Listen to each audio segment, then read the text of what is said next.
So it is the 23rd of January 2024. But we start like this. Let's take a look at this picture. Because if you go to your Twitter this morning, you're going to find CJ, that is the Chief Justice or the Chair, JSC, Mother Koome, trending. And I will tell you why. That particular picture right there, if you look at it, you're going to see, a proper analysis of that picture. You're going to see the president at the center of that picture. And then there are two sides of that particular picture where you find the CJ with their team. And you can also see over this other side, there is the Speaker of the National House, that is Moses Wetangula. You can also see the Attorney General as well, and a couple of top leaders from the country. And so a proper analysis of that picture will tell you that the center of that particular conversation was called upon by the boss. That is the President, William Ruto. But then the question is William Ruto the boss of CJ, Mother Koome? Is it the boss of the judiciary? Because a proper analysis of that picture then would depict that I called you for this meeting, we gotta sit down. So we're gonna tell you exactly what came out of this particular meeting, but then there was a resolution that a report is going to be sent on how the three arms of government, that is the judiciary, the executive, and the legislature, are going to fight corruption. So if the judiciary came up with a report today and said that we've found out that, well, we have corrupt judges within the judiciary, and then this is exactly what we have decided we're going to do to them, why are they going to take that report? They can't hand it to the president. They still have to take it to the JSC, because the law is quite clear that indeed if you have a corrupt judge and there's evidence that is tabled against any judge in the country, you hand it over to the JSC. And the chair of the JSC is Mother Koome, who, as we are quite clear, has been put on the spot by the president. So that report, where is it going to go? If the president today came up with a list of members of the executive who he thinks are corrupt, he's not going to send it to Mother Koome. He's not. Because you follow the due process that is outlined in the Constitution. They have to, if you have evidence, you have to open up cases where the judges have to go in and look at the quality of the evidence that you have against the executive or any other member of the legislature. Makes no sense to any other person watching as to why the CJ will meet with the president. If there was going to be any report that would be tabled at the executive, it was going to be about the holes that are in existence within the judiciary. Maybe funding, maybe the number of judges that need to be appointed, maybe the budget, but not on a report that's going to come up within 30 days. So where's that report going to go? This morning, we talk about that on reports also that are indicating that 73% of Kenyans are broke. That is a survey, again, that we're going to talk about this morning. Much more of that to follow. But just before we begin the show this morning, let me then open you up to whatever it is that you're waking up on your day list. My name is Simbalaji Charles Kinyage. This is the Morning Drift right here on Lookuptv.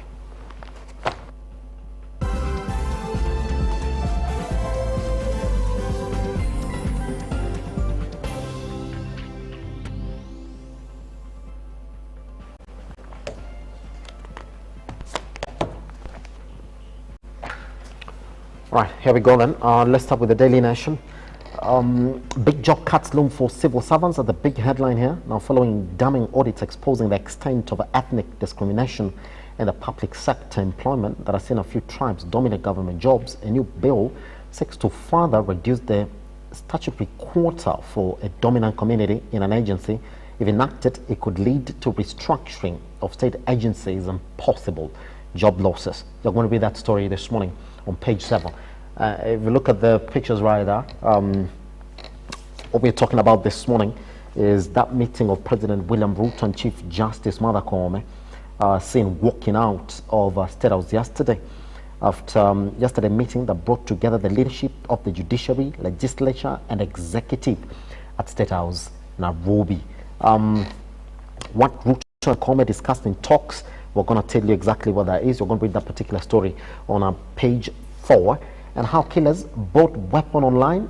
The killing of one Waini now is essentially leading us to proper investigations, as 2 Nigerians now are the main suspects in that. That is William Opia and John Boom Asibowar, who have essentially been arrested following that particular killing. You're going to read that story on page 2, and by the way, heavily covered on our website as well on www.lookuptv.co.ke. Now, there's one fund for poor counties extended. That story covered on page 22.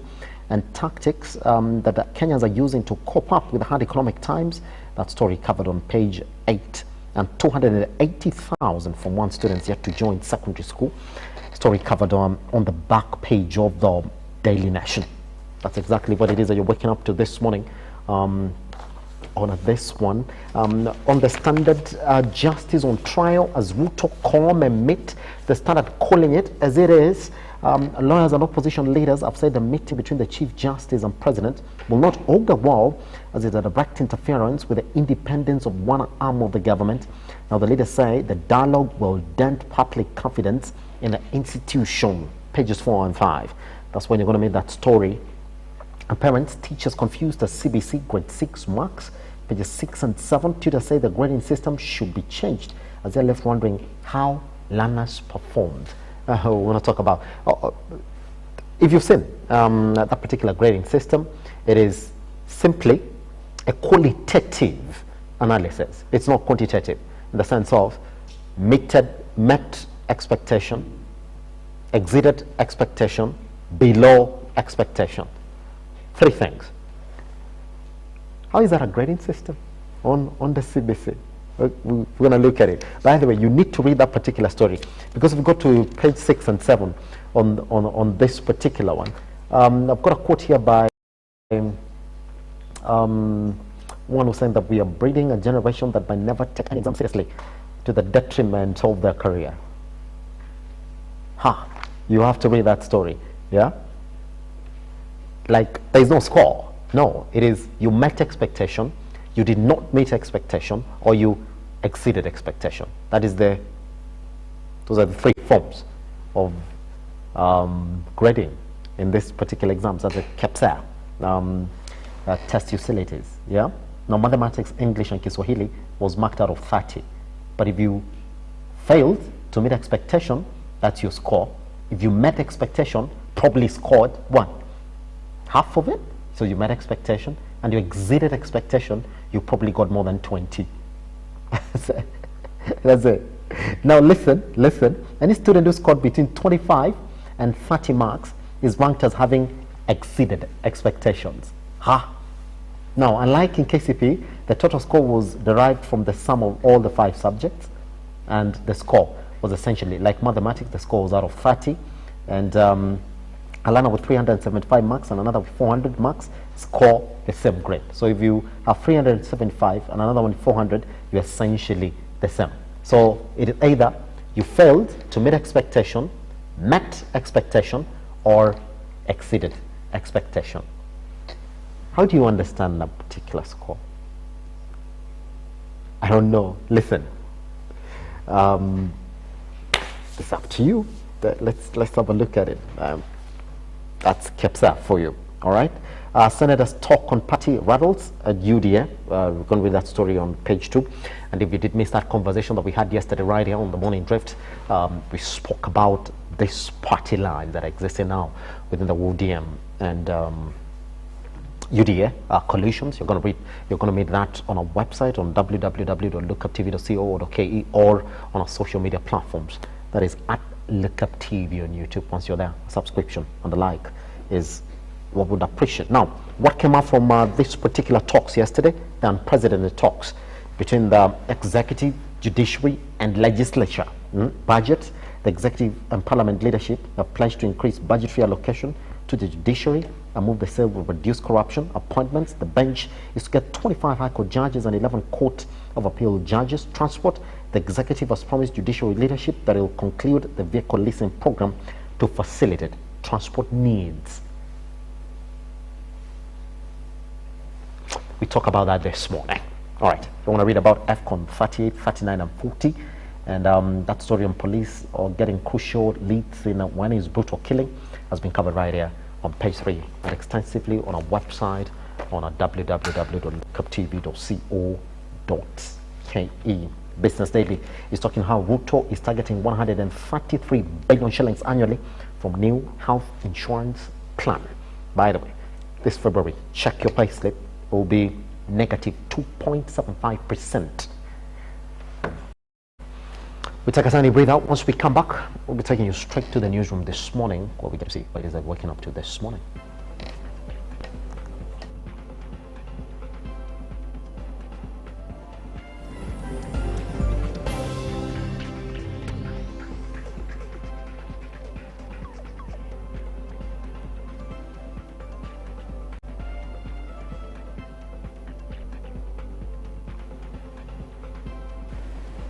Welcome back. President William Ruto on a Monday morning held a meeting with Chief Justice Martha Koome at State House, Nairobi. The meeting has seen the three arms of government agree to fight corruption in the corridors of justice and ensure efficient service delivery. Now, the three arms of government agreed to submit proposals and a roadmap for fighting corruption within 30 days. Rugaival opens that report this morning.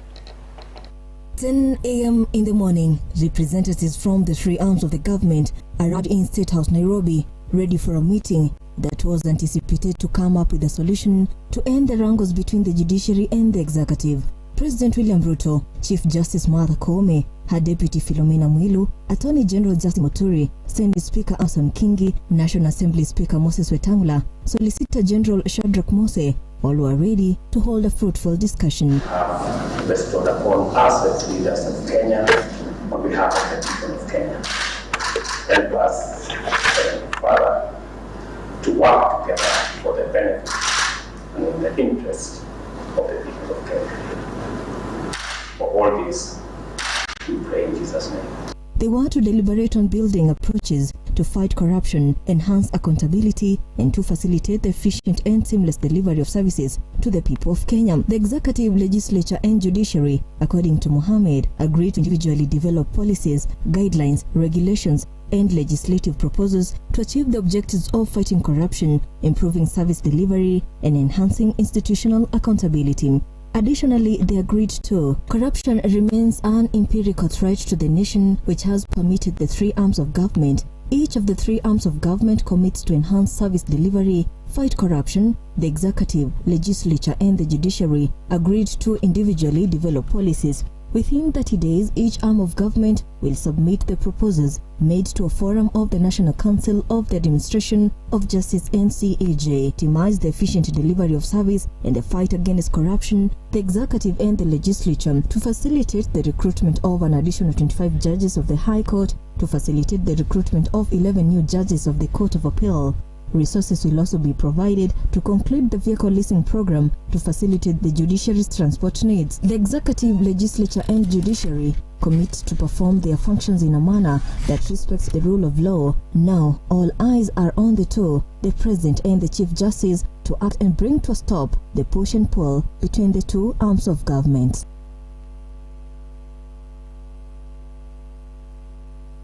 Still on that story, opposition leader Raila Amolo Odinga has slammed the move by the Chief Justice Martha Koome to meet with President William Ruto at the State House, Nairobi, over corruption in the judiciary, describing it as irresponsible. Speaking during the commissioning of the Mabweni Water Project in Lamu, Odinga stated that this would compromise judiciary's independence. George Kayese reports on that. The CJ The Ruto Koome meeting has been received negatively in the political arena, with Azimio leader Raila Odinga castigating Koome for meeting President Ruto at State House Nairobi, saying the move was irresponsible and aimed at making the judiciary married to the executive. Chief Justice, the head of judiciary, has gone for a meeting with the president in the State House. This, in our view, is an irresponsible move. If there's supposed to be a dialogue, this dialogue should be held in a neutral place. State House is the head of the executive, it's the seat of the executive. That's where the president resides. If there's going to be a dialogue over issues of governance, they should be held in a neutral ground. It is a meeting that was opposed from the word go, Odinga insisting that the judiciary will be at the executive's mercy. But this means that the judiciary itself is being compromised by the executive. The judiciary is being held hostage by the executive. And we've seen this before. We saw it happen under the rule of Mr. Moi. And we have tried to caution the current Chief Justice not to go to bed with the executive. This is an unfortunate development, and we hope that the rest of members of the judiciary are not going to be compromised. We want the judges to remain firm and do their work in accordance with the law and the constitution of our country. This was a statement that we wanted to make today. Koome and Ruto's meeting comes after attacks on the judiciary by the executive, where the president accused the judiciary of corruption. Odinga and other opposition leaders have been opposed to the meeting, with LSK calling on the judiciary led by Koome not to give in to the threats. The JSC last week called on the president to have talks with them in order to iron out any issues between them. A majority of Kenyans are in severe financial distress or are struggling to make ends meet. This is according to a new poll by Infotrack. The poll indicates that out of the 73% affected Kenyans, 18% are in severe financial distress, while 55% are struggling to make ends meet. With President William Ruto in his second year in office since taking over the reins of power, the economic situation has continued to worsen as Kenyans continue to decry over what they term as inflation. A recent research done by Infotrack and released today now shows that 73% of Kenyans are struggling due to the high cost of living. According to the research, 18% of Kenyans are in severe financial distress, 55% are struggling to make ends meet. A further 22% are neither struggling nor managing, with only 5% comfortably managing the situation. The research further showed that 45% of Kenyans have resorted to side hustles to supplement their income. 41% have reduced their expenditure on non-essentials, with 18% taking loans to fill the gap. With the impact of economic hardship being felt across the country, 48% of Kenyans have experienced stress due to the economic situation. A further 32% have had a strain on personal relationship. 21% have experienced physical health effects, with 18% having mental problems. The northeastern region remains the most affected, with 78% of residents at pains to make ends meet. The coast region follows closely with 76%, central Kenya with 74%, and the Rift Valley with 73% of residents decrying over the high cost of living. Just 22 days into January, Kenyans believe the cost of living will increase by 48%. Kenyans further expect a record 67% rise in school fees, with the rate of unemployment expected to rise by 56%. The survey was conducted between 18th and 19th of December 2023, with at least 1,500 Kenyans interviewed across the 47 counties.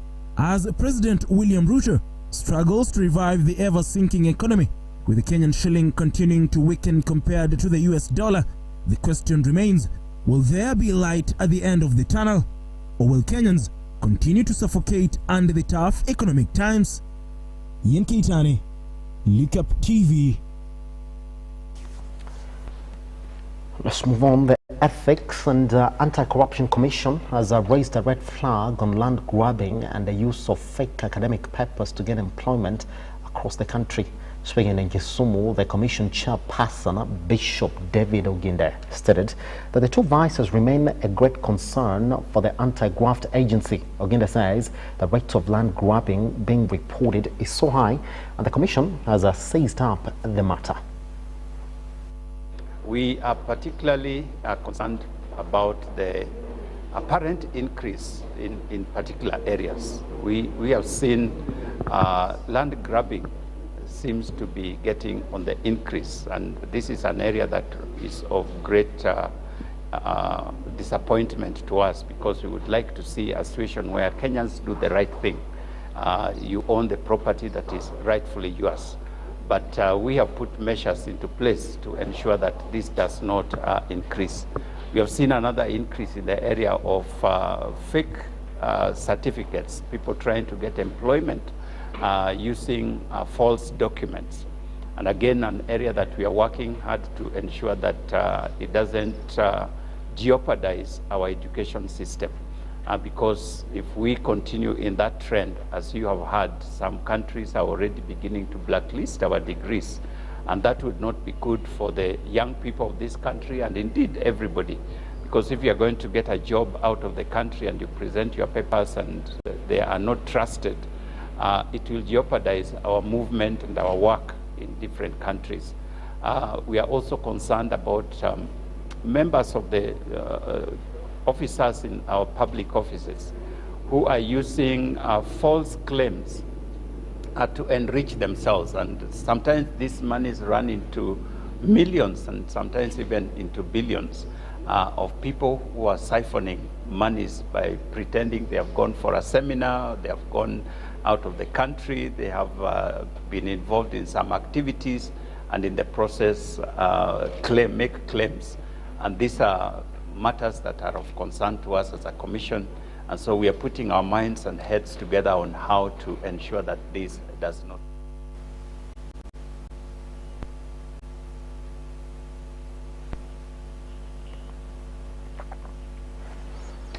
All right, let's move on then on to the next story this morning. Azimio leader Raila Odinga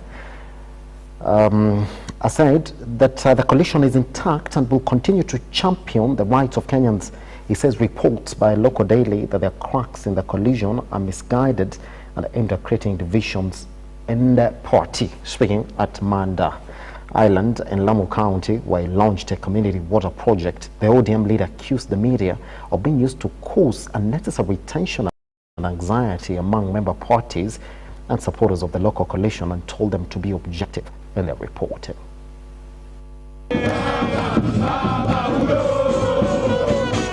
Speaking in Lamu, the former Prime Minister maintained that the Blue Coalition is still intact, dismissing claims that there are cracks within Azimio as reported. To dispel any rumor that's being spread by irresponsible media, that there is no danger in Azimio collapsing anytime soon.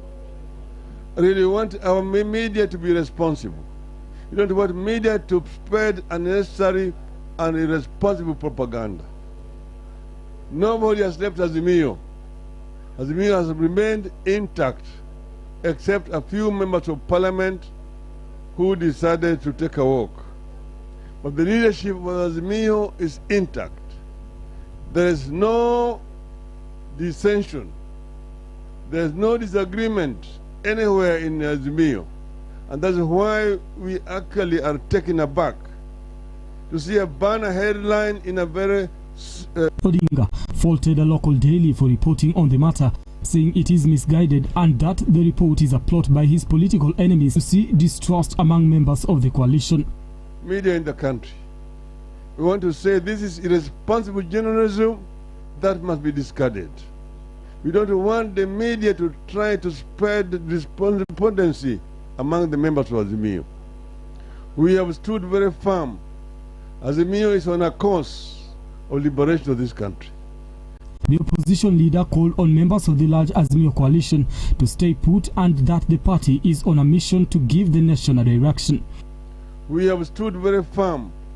Azimio is on a course of liberation of this country.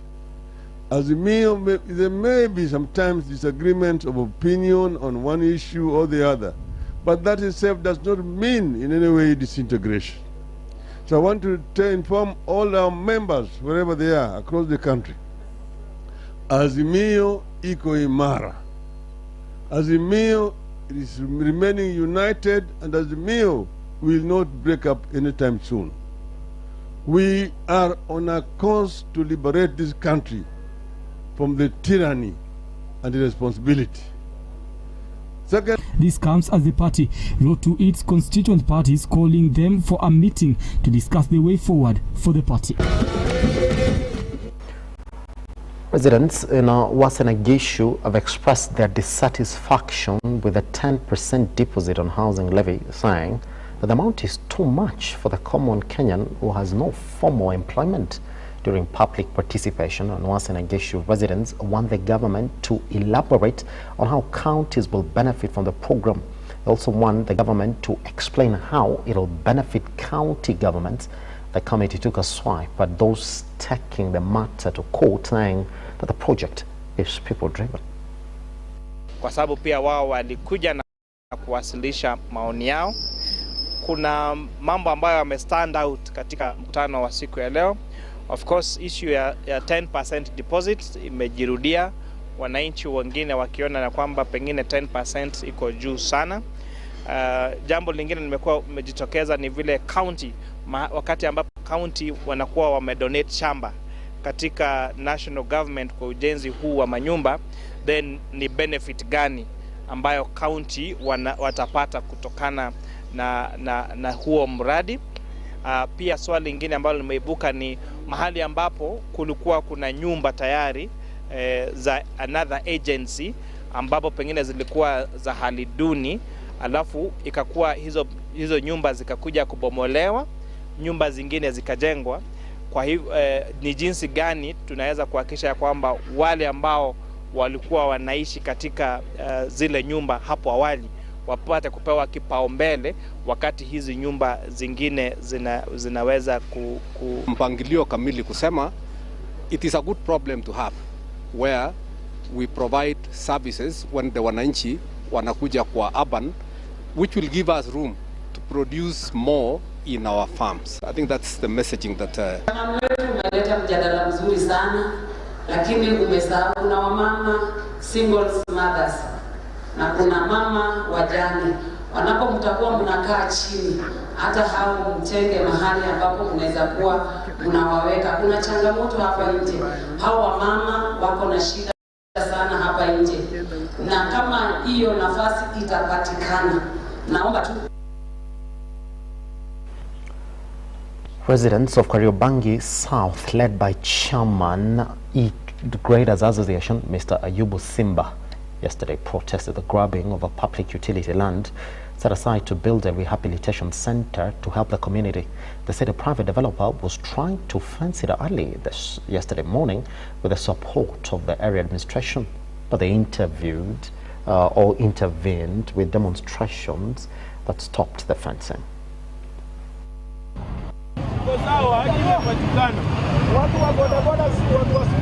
So ile kitu iko tushirikiane, tutengeneze kitengela ikuwe mzuri. Ikuwe mzuri si kwa wanabodaboda peke yake, ikuwe mzuri kwa watu wote. Wale wanapita barabara, wale wanakuja kutafuta services wenu, msiwapeleke kwa dark areas mahali haina mataa alafu mnaenda kwa red. Ndio tuanze hiyo operation kubwa yenye tunashirikiana na wakubwa. Kitu ya kwanza ni usajili. Nataka usajili endelee. Mimi nitakuja kwa state nione register, nione list. Wale hawako kwa hiyo list watoke nje. Hiyo ni point number 1. Number 2. Umeniambia niombe bwana OCS na security personnel, si ndio? Tukasema ya kwamba point number 2, sisi kama wana bodaboda, ofisi na bodaboda wote tuko tayari Wale watu wote wako kwa hizo video tuwatafute usiku na mchana, tuwaweke kwa mikono ya polisi, wabebe msalaba ya. Sio ndio mmesema na mna hiyo? Haya, ya tatu pia mmeniambia niombe bwana OCS na serikali, wale watu walishikwa innocent katika ile harakati ya operation, tunaomba waachiliwe, warudi watafutie familia zao unga. Si namna hiyo? Haya, pointi ya mwisho, watu wamesema pia wameomba serikali pia saa ile kunatokea kisanga yenye mwana bodaboda ame. So that particular report that the three arms of government are going to come up with a framework to fight corruption in those arms of government. So when the judiciary comes up with that report,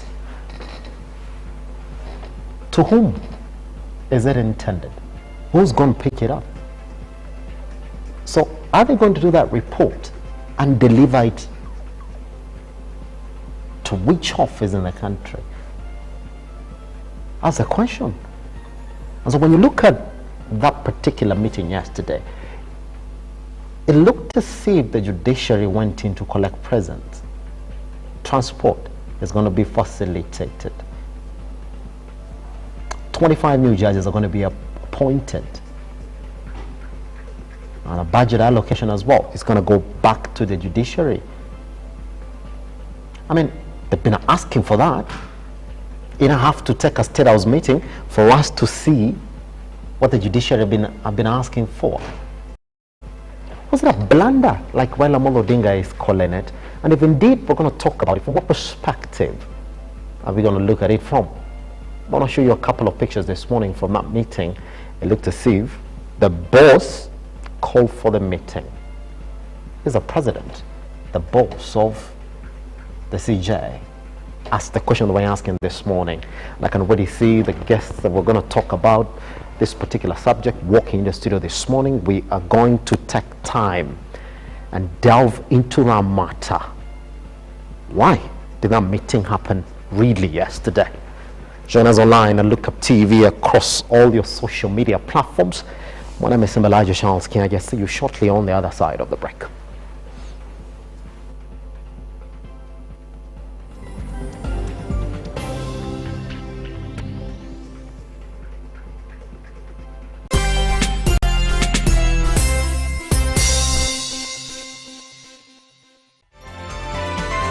Infinity Industrial Park is one of the largest private industrial parks located along Eastern Bypass, Nairobi, which provides modern infrastructure for smooth operations for industries and business enterprises. Infinity Industrial Park offers world-class amenities and facilities with wide roads, a police station, a power substation, fire station, public transport stage, hospital, and shopping mall. In addition, Infinity Industrial Park also offers CCTV cameras, 24-hour private armed security patrol, sewer, water, fiber optic cable, and 3-phase power connection, added to public utility, canteen, and dining areas. Sail on the golden opportunity to invest in Infinity Industrial Park, fully serviced warehouses at a special price of 3,569 Kenyan shillings per square foot. For more inquiries, visit our website infinityindustrialpark.com.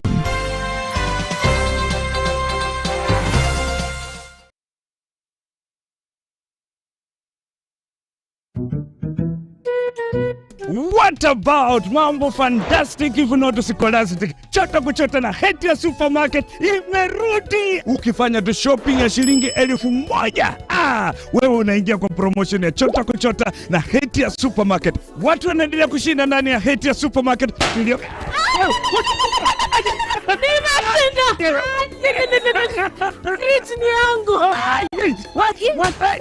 Mwana tata, kitoko. Wewe na umeshinda nini? Yote. Hamsa. Nalala. Karibu ndani ya Hatia Supermarket uweze kuchota kwa wingi kabisa.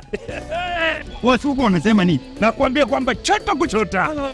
Unangoja nini? Magari 7 za kushindaniwa, TV, fridge, microwave, shopping vouchers, school fees vouchers, instant prizes na zawadi zingine kemkem. Chota kuchota imethaminiwa na Hetias, Oven Fresh Bakery, Gigabyte, Mount Kenya Milk, Clover's Food Products, Velvet, Magic Drink, Pwani Oil, Arenco, Fruit Juice, Masterchef, Toilex, Coolsip, Mika, Wash Ultra, Philos, Prestol, Nivea, My Choice, Ushindi, Fresh Fry, Arimis Jelly, Cabernet Water, Dettol, Ketepa, Meta, Glucose, Coca-Cola, Rosy Tissue, Big Giant, Elbins, Unilever, Fresh, Unga wa Dola, Blueband na Pasta Star. Shindano la chota kuchota linaanza tarehe 1 Disemba hadi tarehe 10 Februari mwaka 2024. Hetias Supermarket, a world of choice. Are you an SME looking for a media partner? Look no more, as Lookuptv got you covered for all your visibility and marketing needs. We at Lookuptv understand your business needs and want to work with you on your marketing journey, giving you solutions that will take you to the next level. Call us today on 0707 572 358 or send an email to sales@lookuptv.co.ke and kickstart this amazing journey. Welcome to Lookuptv, your official SME media partner.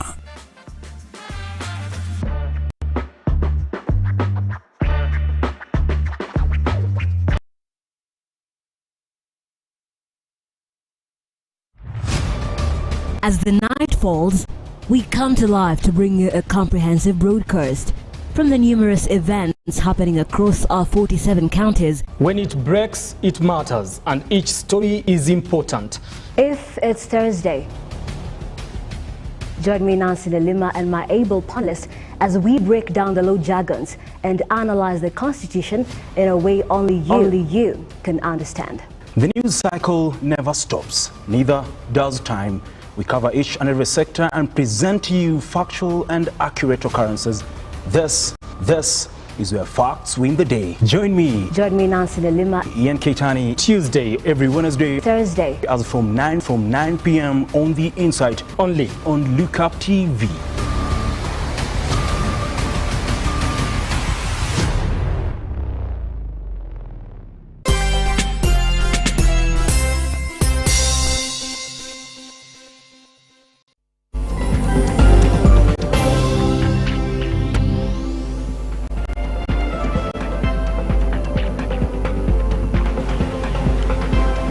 Let's start like this then. Dennis, if you're ready with a picture, let's analyze it again this morning for the second time.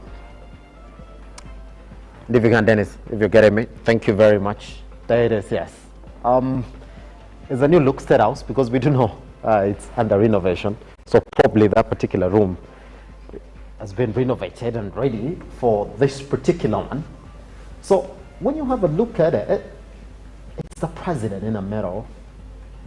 Yeah, it's the president in the middle. And you do have the judiciary on the other side, represented by Mother Koome. And on the left side of the president, you do have the chair, COG, representing the governors. In that, you have AG, you have one, Moses Wetangula, representing the legislature.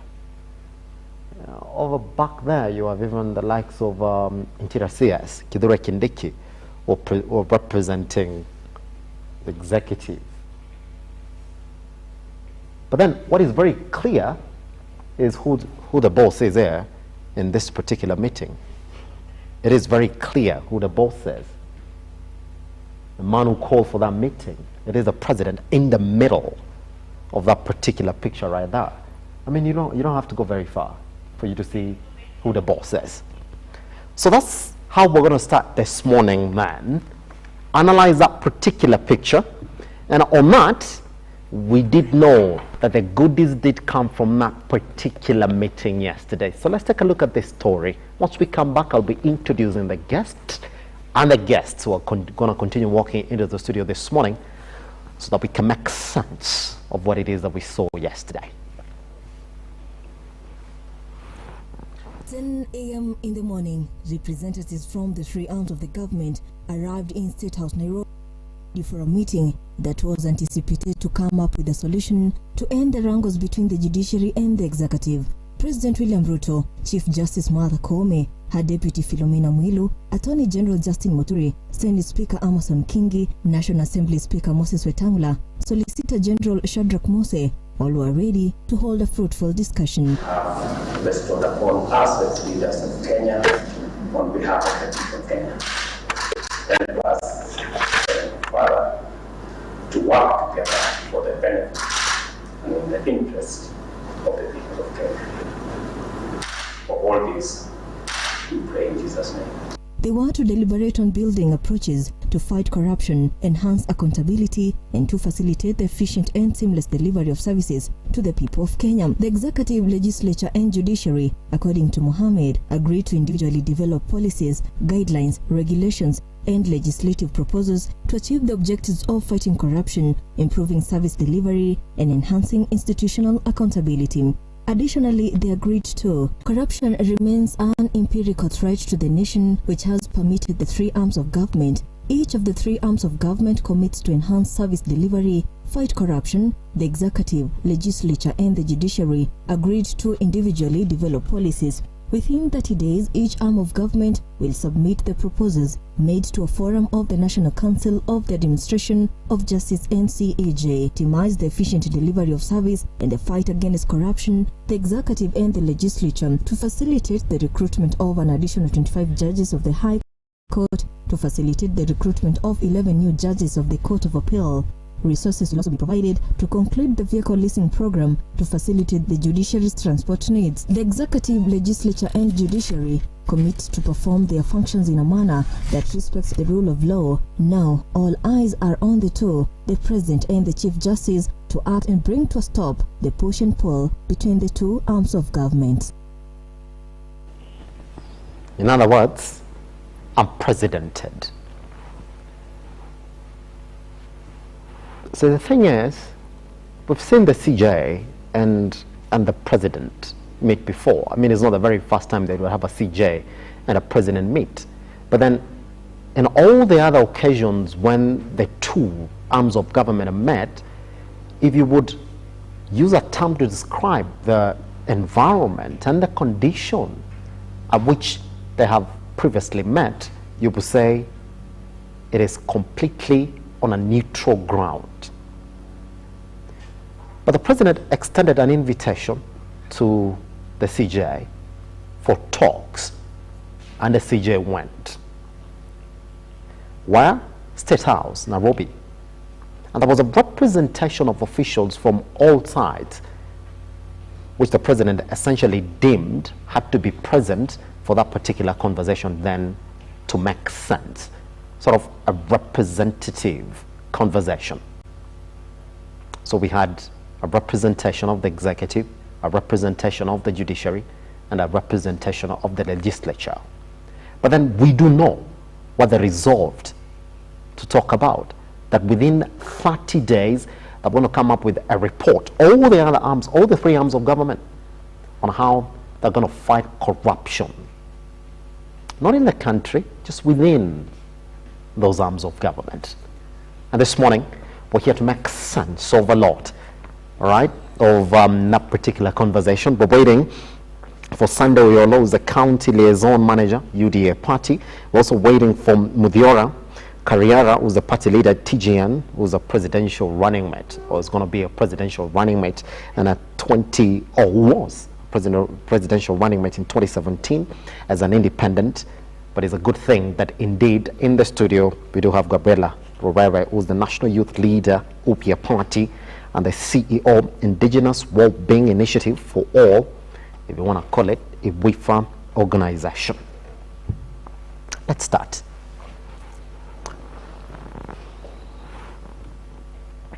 Again, I want us to look at that picture again for the sake of our audience again. I mean, we're going to keep on showing you this picture over and over again. I mean, for all of us, who do know that those institutions are independent, if you analyze that particular picture again, then if you can again put it up for the sake of all those who are watching us this morning, you will see who clearly is calling shots in that particular picture. If you can, Deno. If you analyze that picture, there it is. Is it politically correct? I'm going to start this conversation like that. I think first it looked like it's more of taking warning. To me, according to me, it's more of the judiciary and the legislative arm are taking warning from the president, because it looked like it's the one commanding them. Does it? Yeah. If you look again politically, yes. I think it's not correct. For I think the president and the judiciary is independent, and the executive, but it looked more like the judiciary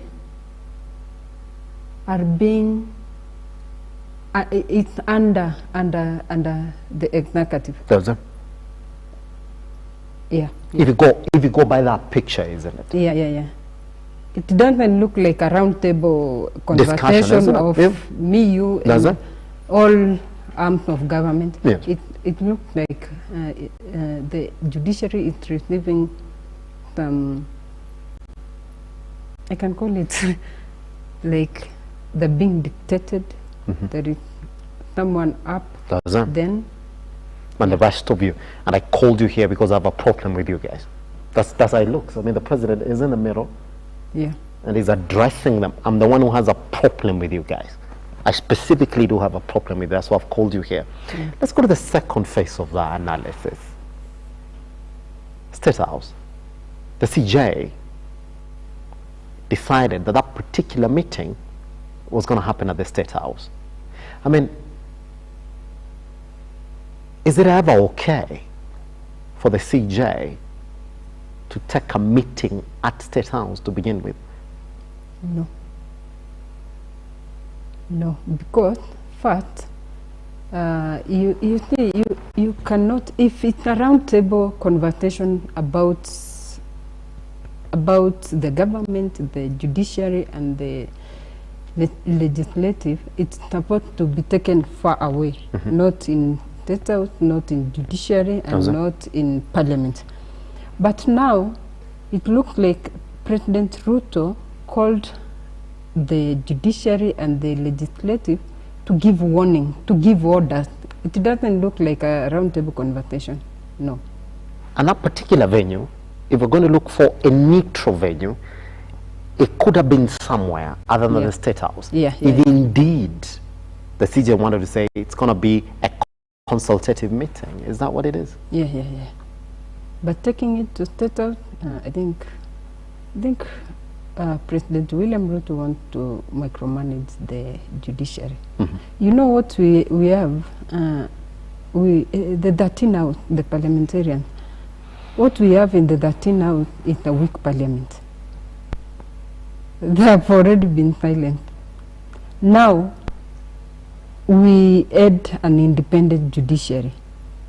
Then when the government weakens again the judiciary, then everything will be, it will be just the KK government will do, they will implement everything they want, because we have a weak parliament that are passing laws without even reading it, like the finance bill.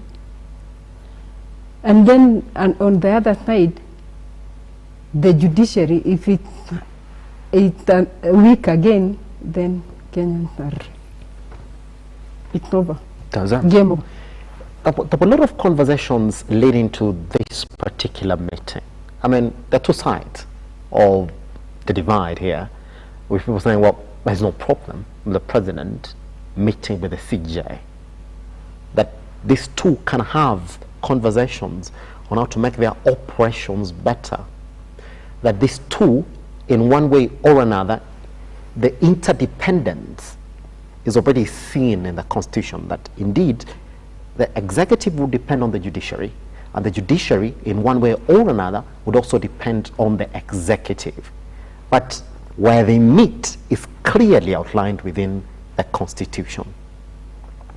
This time around, what is special? Because those who are arguing for this particular meeting are saying, but that's exactly how you envision that relationship between the judiciary and the executive. Then in one way or another, they have to call each other. Is it because, are we reading it in any other different way? Because we do know very well that the president, prior to this particular meeting, had been complaining heavily about the way his implementation agenda, case in point, SHIF, which was given a green light by the judiciary the other day, and the housing levy have been treated within the corridors of the judiciary. Is that why we would like to think that this particular meeting is unprecedented? You know, first thing, like 1 week ago, the president have been complaining of corruption in judiciary. Then all of a sudden, they call for a meeting. Then boom, goodies start coming. The judges, 25 judges, the transportation. When the deal is too good, think twice. What I think, that's my opinion, the president is buying off the judiciary by giving them goodies and silence them. They cannot go against what the governments want. And if you start by giving them goodies, yes, what do you expect? Do you expect Mother Koome to go against the wish of the president? No. Do you expect fair judgment on matters, issues affecting the Kenyans? No. What we have is, if Ruto is succeeding in buying off the judiciary. So we only had the judiciary which was independent, because it succeeded weakening the parliament and other institutions like EACC. You see they are dropping cases of people allied to President William Ruto. So if he weakens again the judiciary, then Kenyans, they will just, everything will pass without any fair judgment.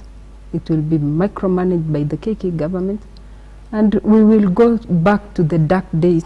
Yes. When we didn't add the constitution. Yes. Yeah. I think Mother Koome should just sit down and rethink and see what the Maraga and the former and the first TJ, what they did, and the independence they had.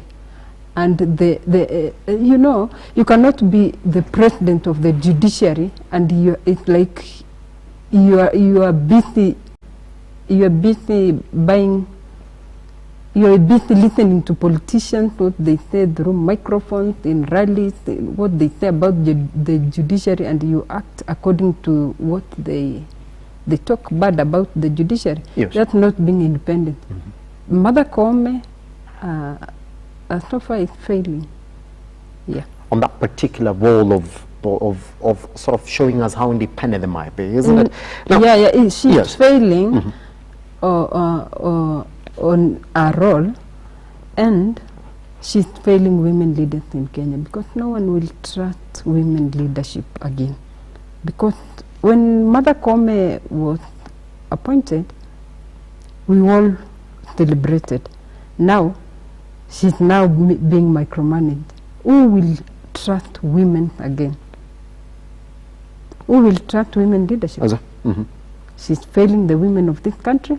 She's failing the constitution. And she's failing the poor Kenyans. I'm reading from the International Commission of Jurists on how they view the relationship between the executive and judiciary should be. And I'm going to read it. Well, they're saying that the independence of the judiciary is crucial. That's what they're saying. And every other person knows, even a 2010 Kenyan constitution also shows us that independence of the judiciary. And it's essential for the government to function in a way that allows its organs to be both independent and interdependent. That's what's saying. This means that the judiciary, specifically in its role of administering justice, should operate independently without any coercion or manipulation in favor of the executive or any other government body. Now here's the thing, that the judiciary in the country has consistently emphasized its independence and actions align with its expected responsibilities. I mean, from what you stated this morning, would you say that this particular meeting is a coercion of sorts? How would you read manipulation in this particular meeting, going by the events that we've seen from the beginning of the year up to where we are right now, at the time when that meeting took place? In fact, if you see these photos, yes. Mother Koome she's in fear. Is that the demeanor that you're reading from Gabriela? Yeah, because she's just looking, she has fear. Is that it? Yeah. Because she did talk to the press after and explained what that meeting essentially entailed. She didn't come as she was fearful.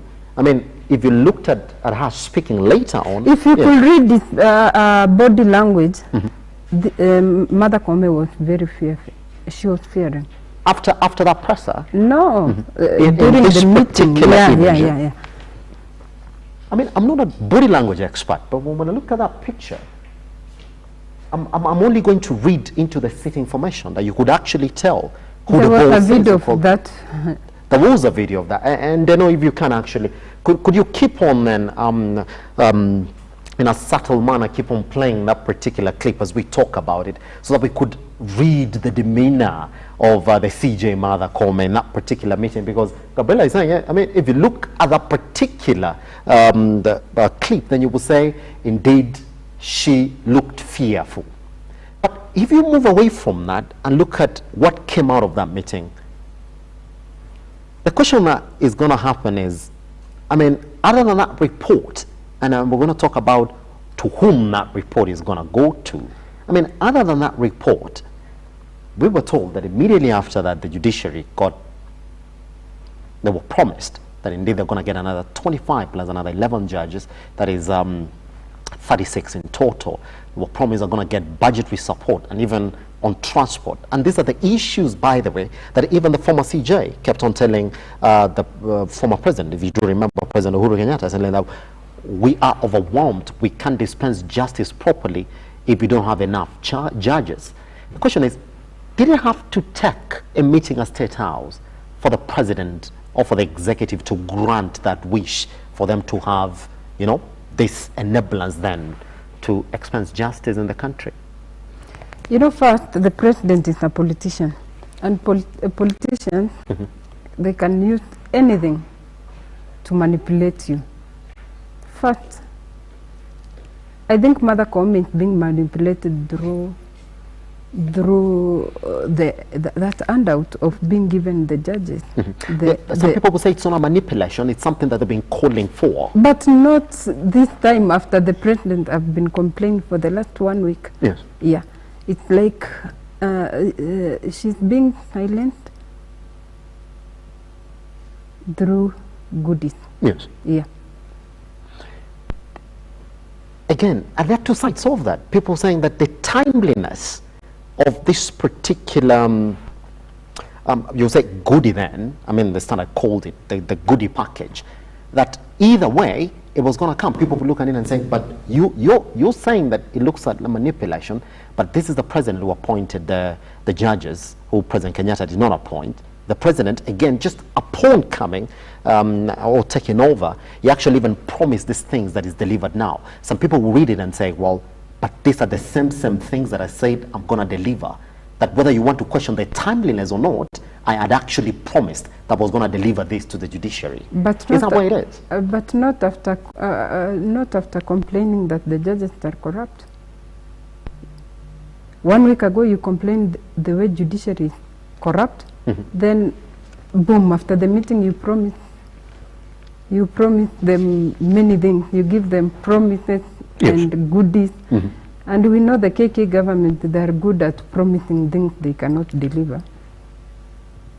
I think my brother here can tell us more. They promise, but they don't deliver. At this particular time, then let me introduce the conversation. Sunday Oyolo, who is the county liaison manager, UDA party. Mr. Oyolo, how are you doing, sir? I'm fine. How are you guys? Welcome to the conversation. I'm very, very okay. You just come in at a proper time.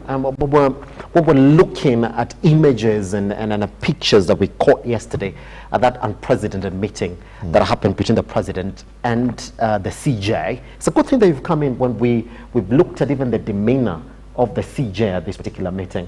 And Gabriela was talking about how even if you look at the demeanor of the CJ, you would clearly tell that she's been summoned, as opposed to let's come talk.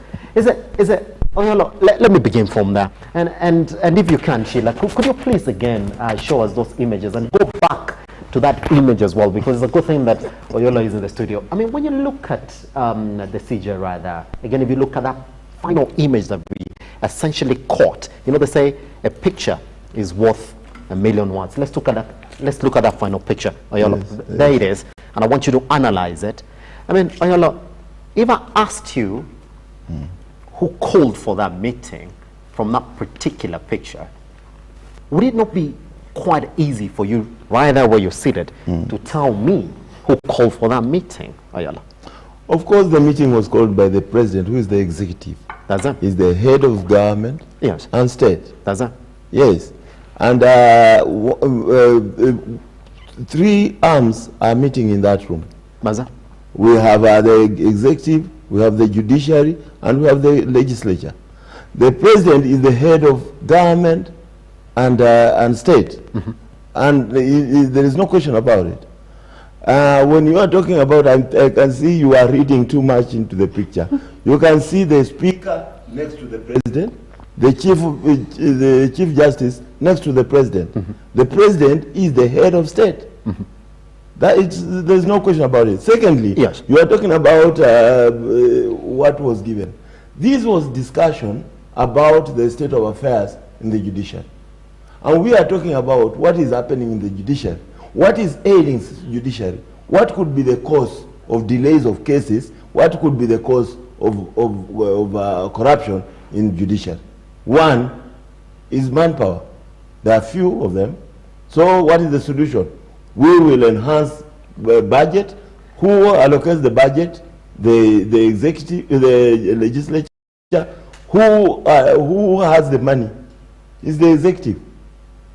The executive is what the people of Kenya voted for, to collect taxes, to pay out, to distribute.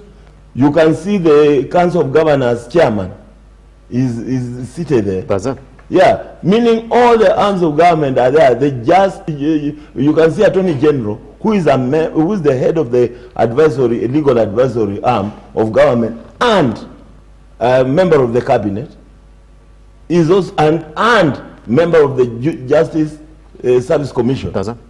All of them are there. So we are reading too much into this. That's it, Oyolo. Yes. Be it what it is, I mean, the reading now has to come. Yes. And I'll go back and remind you exactly what you say, so that we look at what the Constitution essentially states. Yes. You're right. that the interdependence of those three arms of government is clearly envisioned within the Constitution, that at one point the judiciary will ask the executive to enable them something, and the executive then goes back to the legislature to make it possible for that request to come through in the performance of their function. That's quite clear.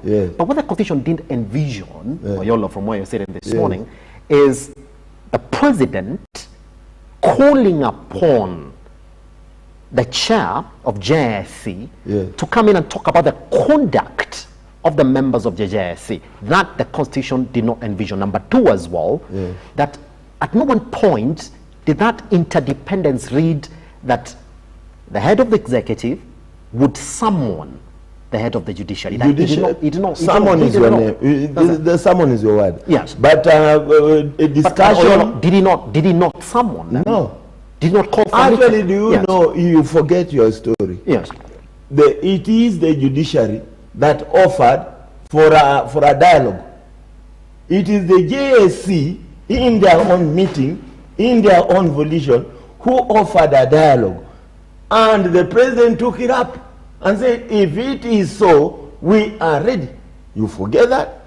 And so there is no summoning. Secondly, yes, the Constitution did not foresee that, but you say so rightly that the Constitution foresaw an interdependency, interconnection.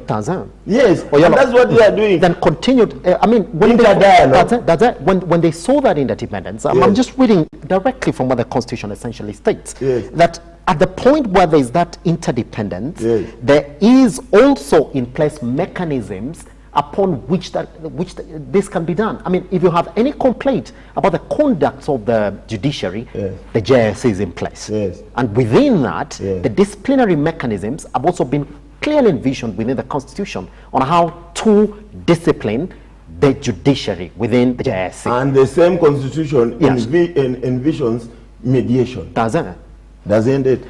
It says that people can meet before we go frontal, before we start narco fights, we must have a dialogue, and that is actually, by the way, this Constitution is born out of dialogue. You remember the Kofi Annan discussions. This is where our Constitution came from. You remember the Bomas of Kenya, the most consultative Constitution in the world, the best, because people dialogued. We cannot go bare knuckle before we give dialogue a chance. And the Chief Justice and JSC saw it fit to invite the president to a sitting. And the president expanded and said, no, I'm not going alone. Let's come with the speaker, the head of the the legislature. You will come with the JSC. I will come. You will come with the Council of Governors. I will come as head of executive. These are three arms of government. I think what makes you uncomfortable is seeing the president sitting under the arms, the coat of arms. And that is his seat. You wanted him to sit on the benches? Because the president must sit under the coat of arms. Don't feel bad about it. He is the president of the Republic of Kenya. So I'm going to come to you.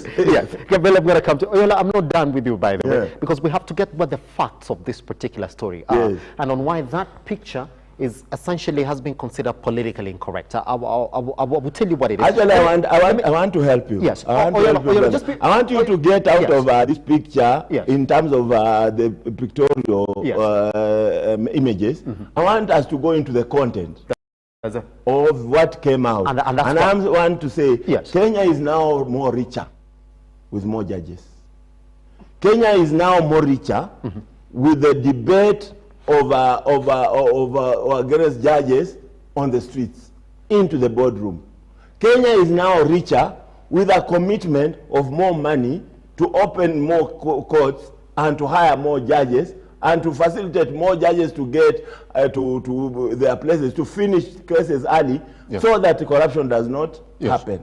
So we are now more richer with the arms of government that talk with each other and not to each other.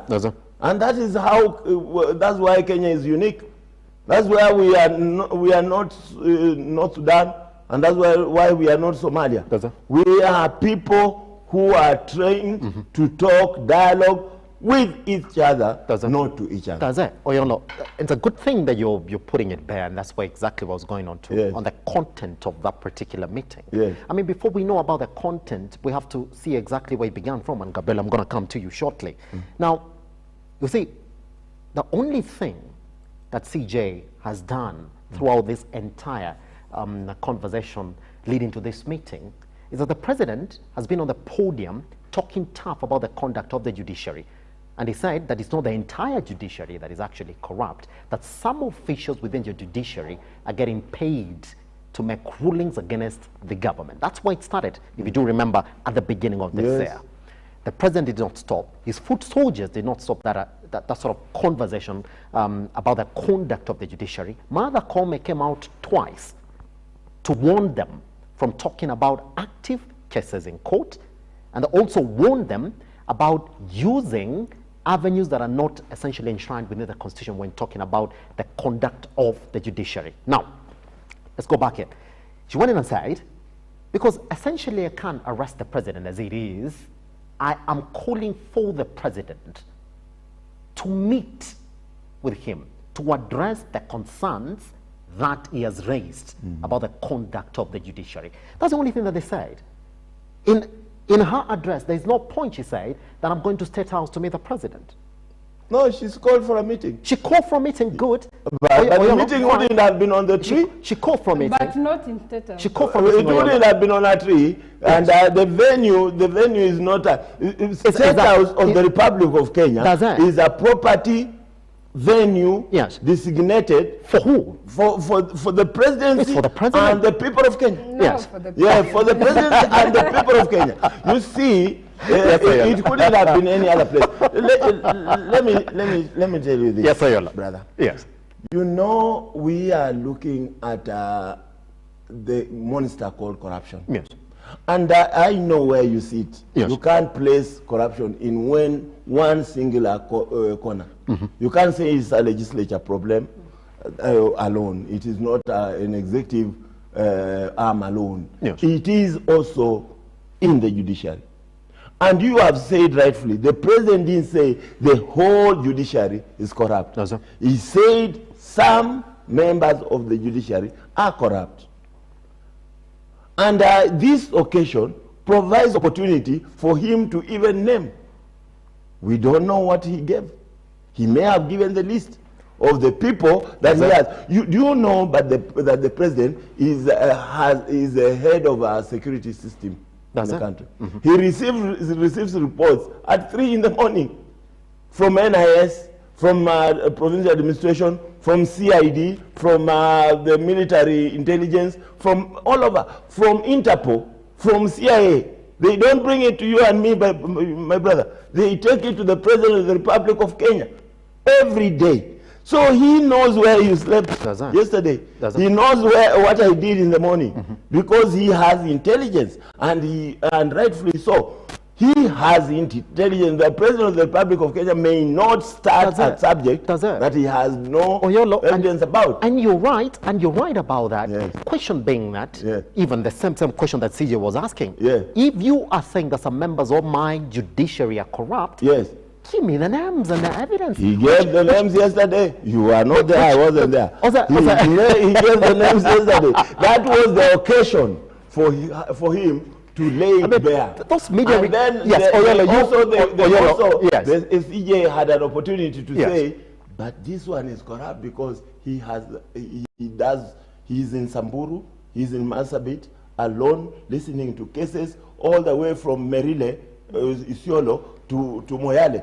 He is alone. He doesn't have any other. He has no security. When the bandits come around, he is in danger. He has no escort from Isiolo to. So the president now says, what can I do? Mr. Speaker, what will you do? The Mr. Speaker says, we will allocate in our budget this kind of money so that we get more vehicles that are hardy, that can go all the way to Langalani, to the far end of the country. Yes. That is the discussion that was there. Then now the president says, okay, we shall pinch off some money from this budget and allocate it to this budget, and then the executive will have. That is Kenya.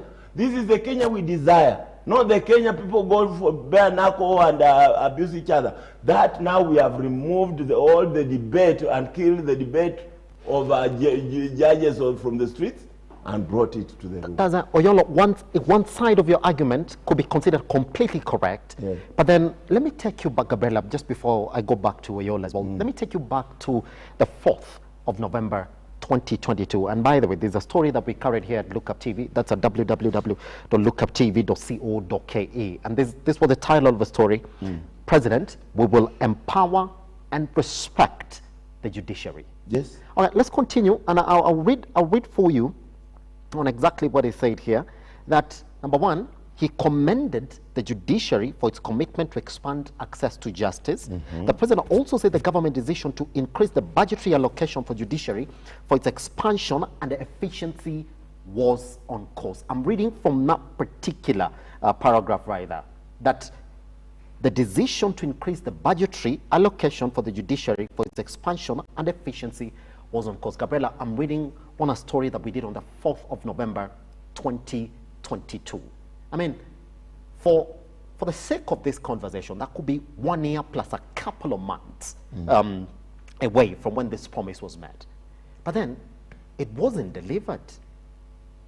Gabriela, it wasn't delivered. And time again, when you read the notes that are coming from the judiciary, you will see that indeed, the reason as to why they've not been able to dispense majority of these cases is because of issues like manpower, budget reallocations, and all that. The timeliness of when these things were delivered upon heavy complaints about the conduct of the judiciary, is that what makes us suspect that this, like Raila Amolo Odinga said this morning, and we're going to play for you that clip, that is downright manipulation of the judiciary. Like, oh wait, you had to wait up until now for you to deliver this. Is it a handshake, sort of? I'll give you that. Is it looking like a handshake between the executive and the judiciary now, based on the timeliness of delivering these promises that he made last year, but one? First, the KK government led by President William Ruto should stop the hypocrisy and faith the judiciary with the clean hand. I think this is the same judiciary that declared William Ruto as the president. Yes. And it's the same judiciary that Ruto is condemning that it's corrupt. Yes. Why is it when it's favoring Ruto, the judiciary is good, but when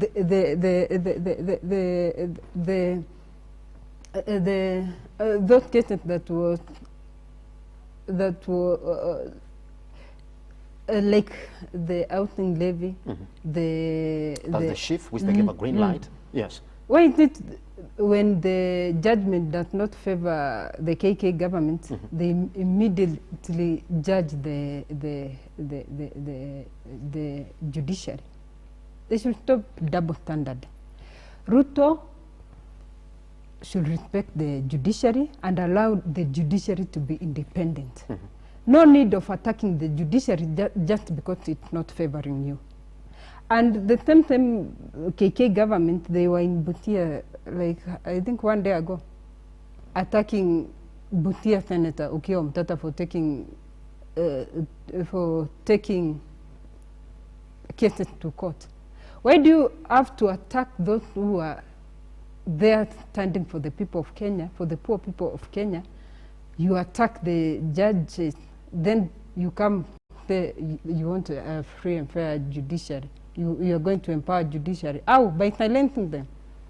You don't want people to take cases there. You don't want judgment, independent judgment. Then you want to empower how? By silencing them the way you silence the 13th out.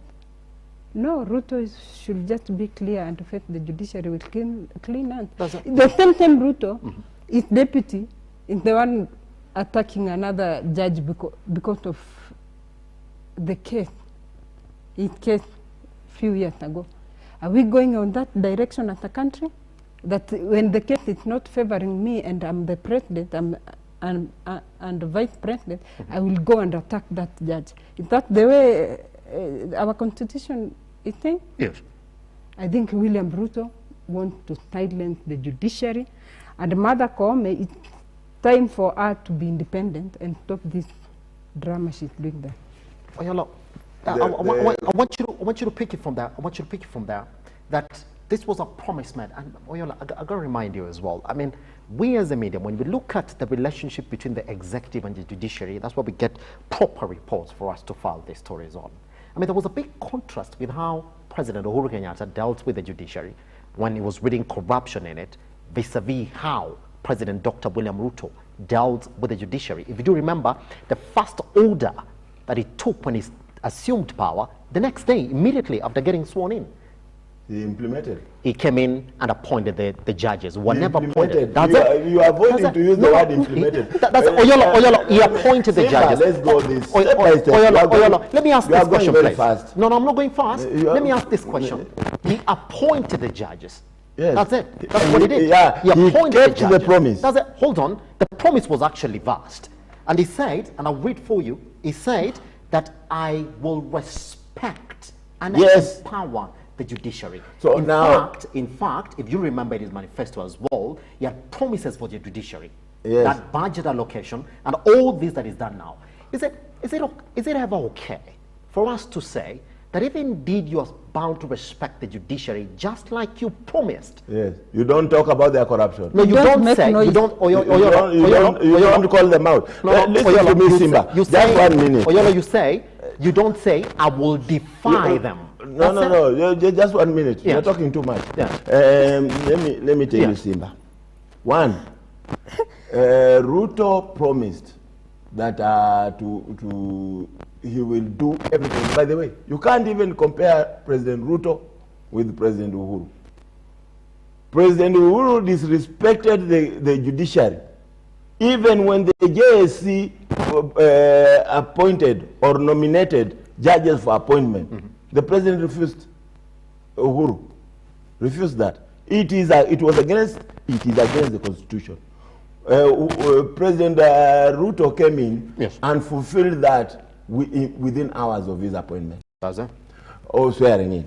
Secondly, the constitution provided that 3% of the budget is allocated to the judiciary.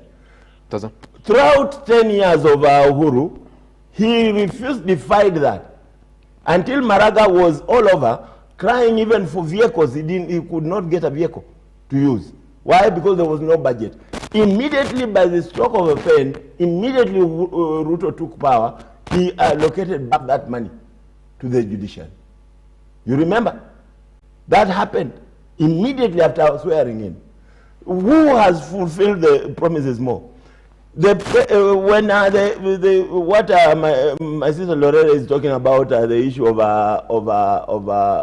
judgment. Yes. The judgment was rightfully made in favor of Kenya Kwanza. What did Raila say about it? Now you are mentioning Raila in a very honorable program like this. Raila, what did Raila say? They said they did not respect the judgment. They did not. In fact, they started calling Martha names. They told, in fact, Martha Karua even went to East Africa court saying that they don't recognize this court. What we are saying is this, Simba. We are saying that this is a country of dialogue. And we are saying that this is a country of truthfulness.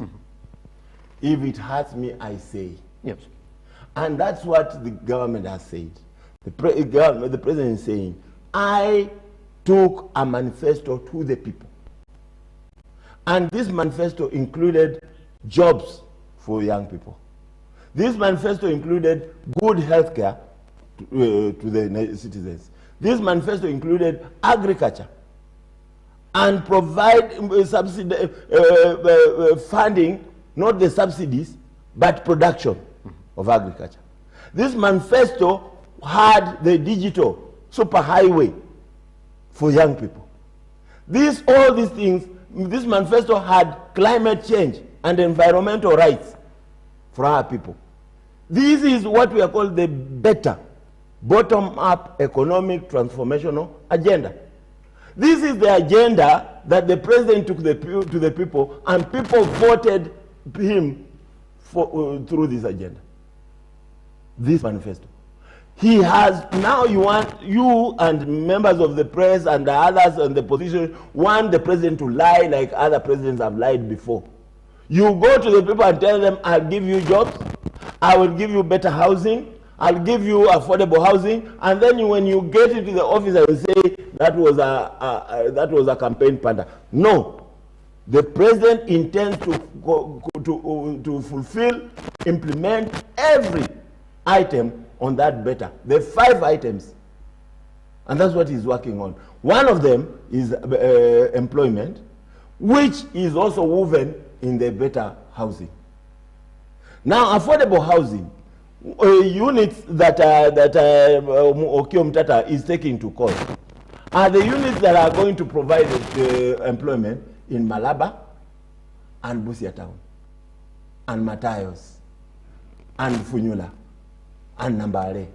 Those people need those houses. I was in Busia myself on Sunday with the president, and I saw how people came out in Machakus when they were told that now the units we are putting up here in Malaba, the agricultural, the agro processing plant that is going to be put up on the border, and the inland port, the dry port that is now up, starting to be built on the border, is going to provide jobs for young people.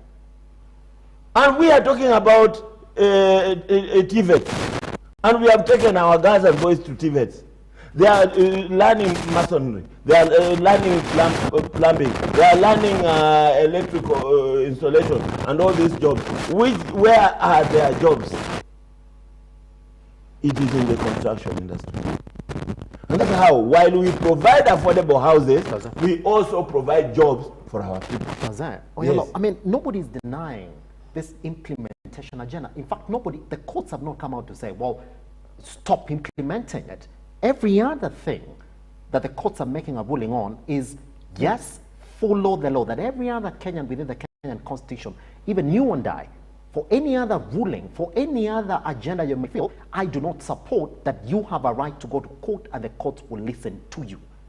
Then, Simba, how can you explain then, just that, yes, in the same breath, how do you explain one court in Nairobi saying, yes, go back and do it right? Does it? And the parliament has started doing it right. Yes. Yesterday or the other day, they were in Migori and Homa Bay for public participation, isn't it? Yes. And another court in Kisumu rules, in the midst of all that, another court in Kisumu says, stop even the public hearing. The same court, 2 different rulings. Something is a mock. Something is wrong. Under your law, that all these courts are referencing the law. Can't we say that? No. That no judge is saying that I, as Judge so-and-so, have said this is going to stop. They're all referencing to the law. Isn't it under your law? Just 15 seconds before you take a break. Rulings and what have you are time-bound.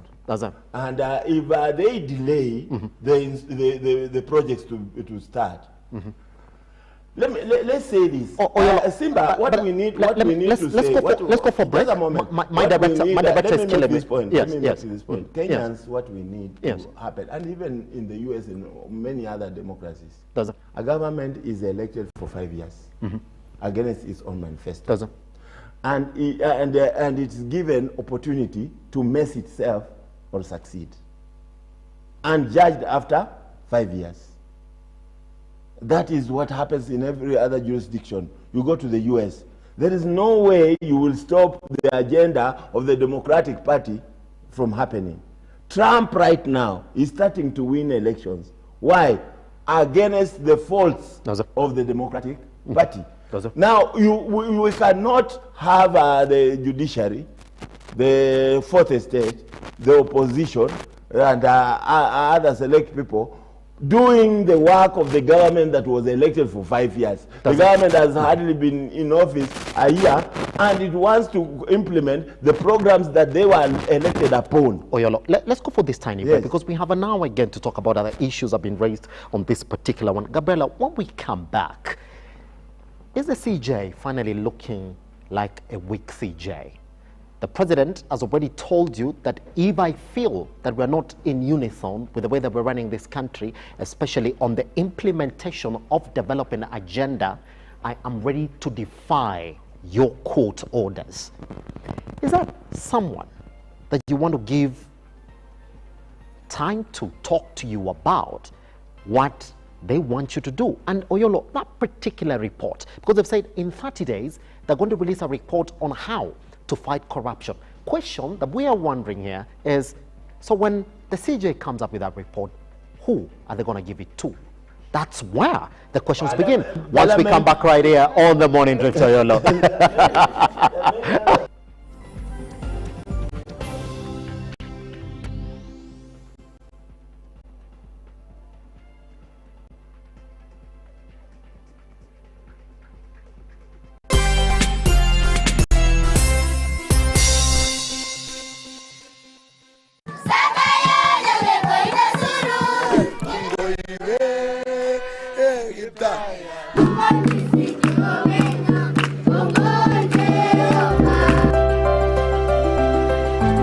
Tuko hapa Kaptara, tunataka kusema asante sana Loto Foundation kwa mambo mazuri ambayo wameweza kutufanyia leo. Wakaaji wa hapa Kaptara, wakaaji wa hapa Salawa, wakaaji wa hapa Mujukuo, mpaka wakaaji wote ambao wanatoka hapa Baringo County.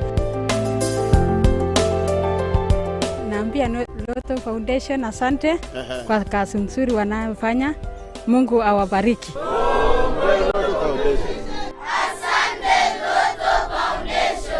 Every time you play Lotto, 25% goes to the Lotto Foundation, which supports our fellow Kenyans through various causes. Thank you for your help. Together, we are changing lives.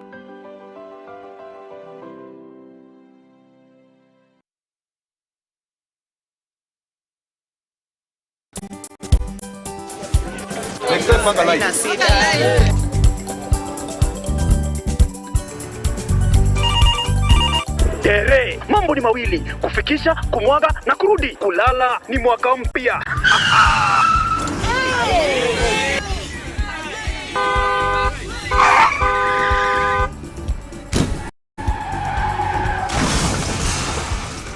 Muka we mse.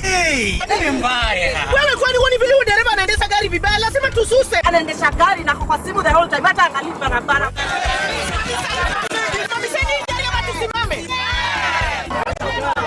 Wewe dereva wewe, mwaka iliyopita peke yake watu zaidi ya 3,000 walipoteza maisha yao barabarani kwa sababu ya tabia kama hizo. Hautatuangamiza tukiona. Naomba msamaha, nitampeleka vizuri. Si wameomba msamaha. Sasa tuende tusafiri kwa mwendo wa aste. Dere Smart hufikisha abiria salama. Ujumbe huu umeletwa kwako na NTSA kwa ushirikiano na European Union.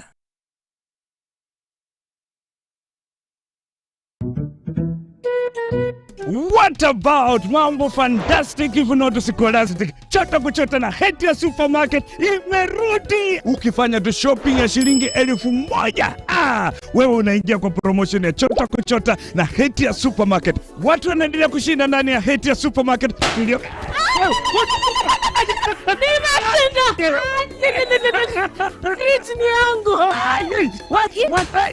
Mwana tata, kitoko. Wewe na umeshinda nini? Yote. Hamsa, wabanalala. Karibu ndani ya Hetia Supermarket uweze kuchota kwa wingi kabisa. Watu wanasema nini? Nakwambia kwamba chota kuchota. Unangoja nini? Magari 7 za kushindaniwa, TV, fridge, microwave, shopping vouchers, school fees vouchers, instant prizes na zawadi zingine kemkem. Chota kuchota imethaminiwa na Hetia's Oven Fresh Bakery, Gigabyte, Mount Kenya Milk, Clover's Food Products, Velvet, Magic Drink, Pwani Oil, Arenco, Fruit Juice, Masterchef, Toilex, Coolsip, Mika, Wash Ultra, Philos, Prestol, Nivea, My Choice, Ushindi, Fresh Fry, Arimis Jelly, Cabernet Water, Dettol, Ketepa, Meta, Glucose, Coca-Cola, Rosy Tissue, Big Giant, Elbins, Unilever, Fresh, Unga wa Dola, Blue Band na Pasta Star. Shindano la chota kuchota linaanza tarehe 1 Disemba hadi tarehe 10 Februari mwaka 2024. Hetia Supermarket, a world of choice.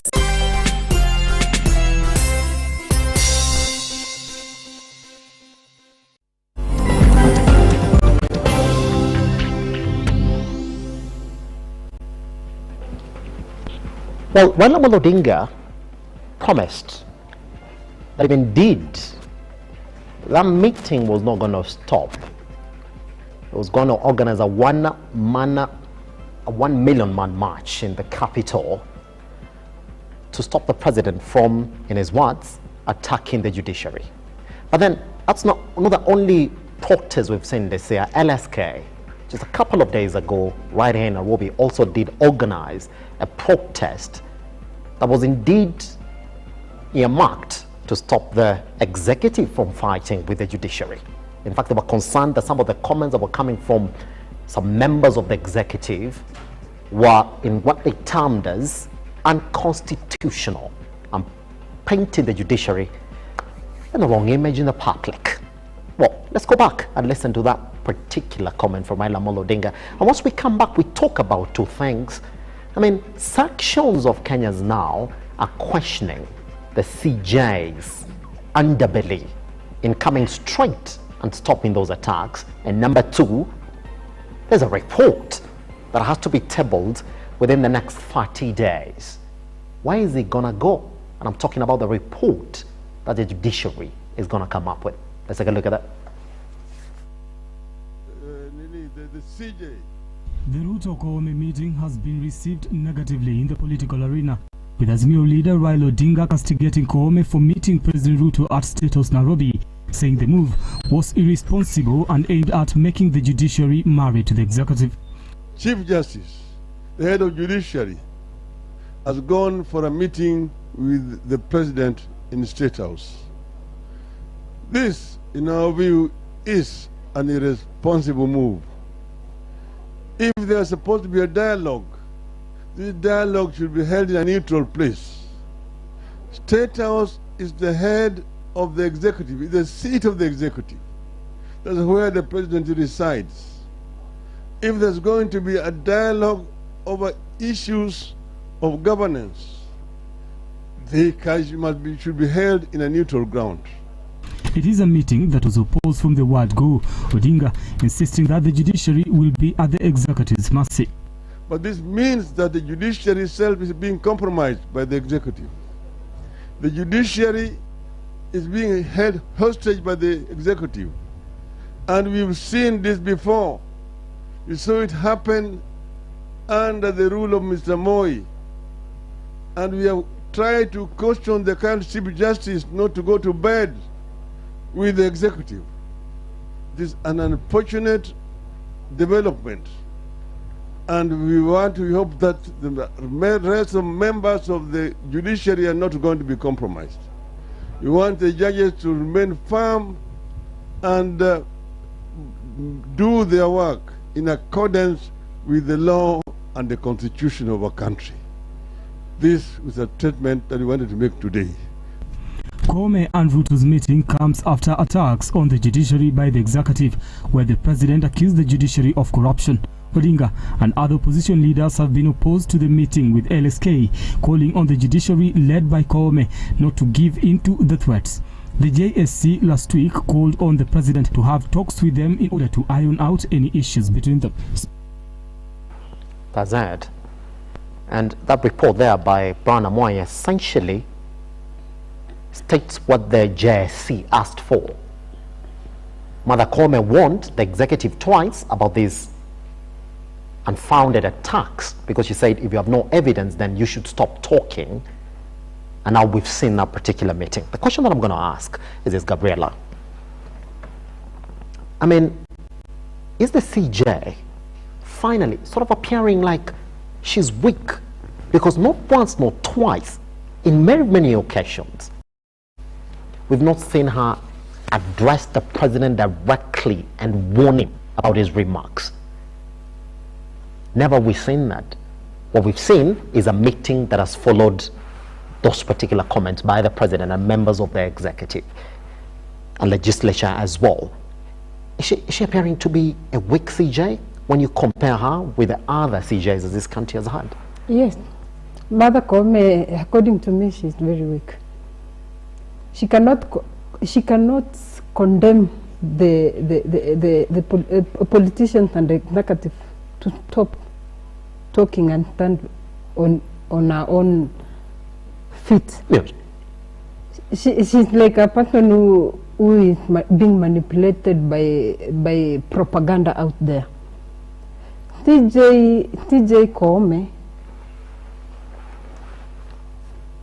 had failed the judiciary compared to Maraga and the other TJ. Because first, it's like she's being manipulated by what people are saying out there. She's being manipulated by KK governments, like the like 2 weeks ago, I think 2 weeks or 1 week ago, in Nakuru, President was in Nakuru, and the TS for water was picking Ashley, saying that the lawyers are being micromanaged by Kalonzo Musyoka and the DAP party leader. Yes.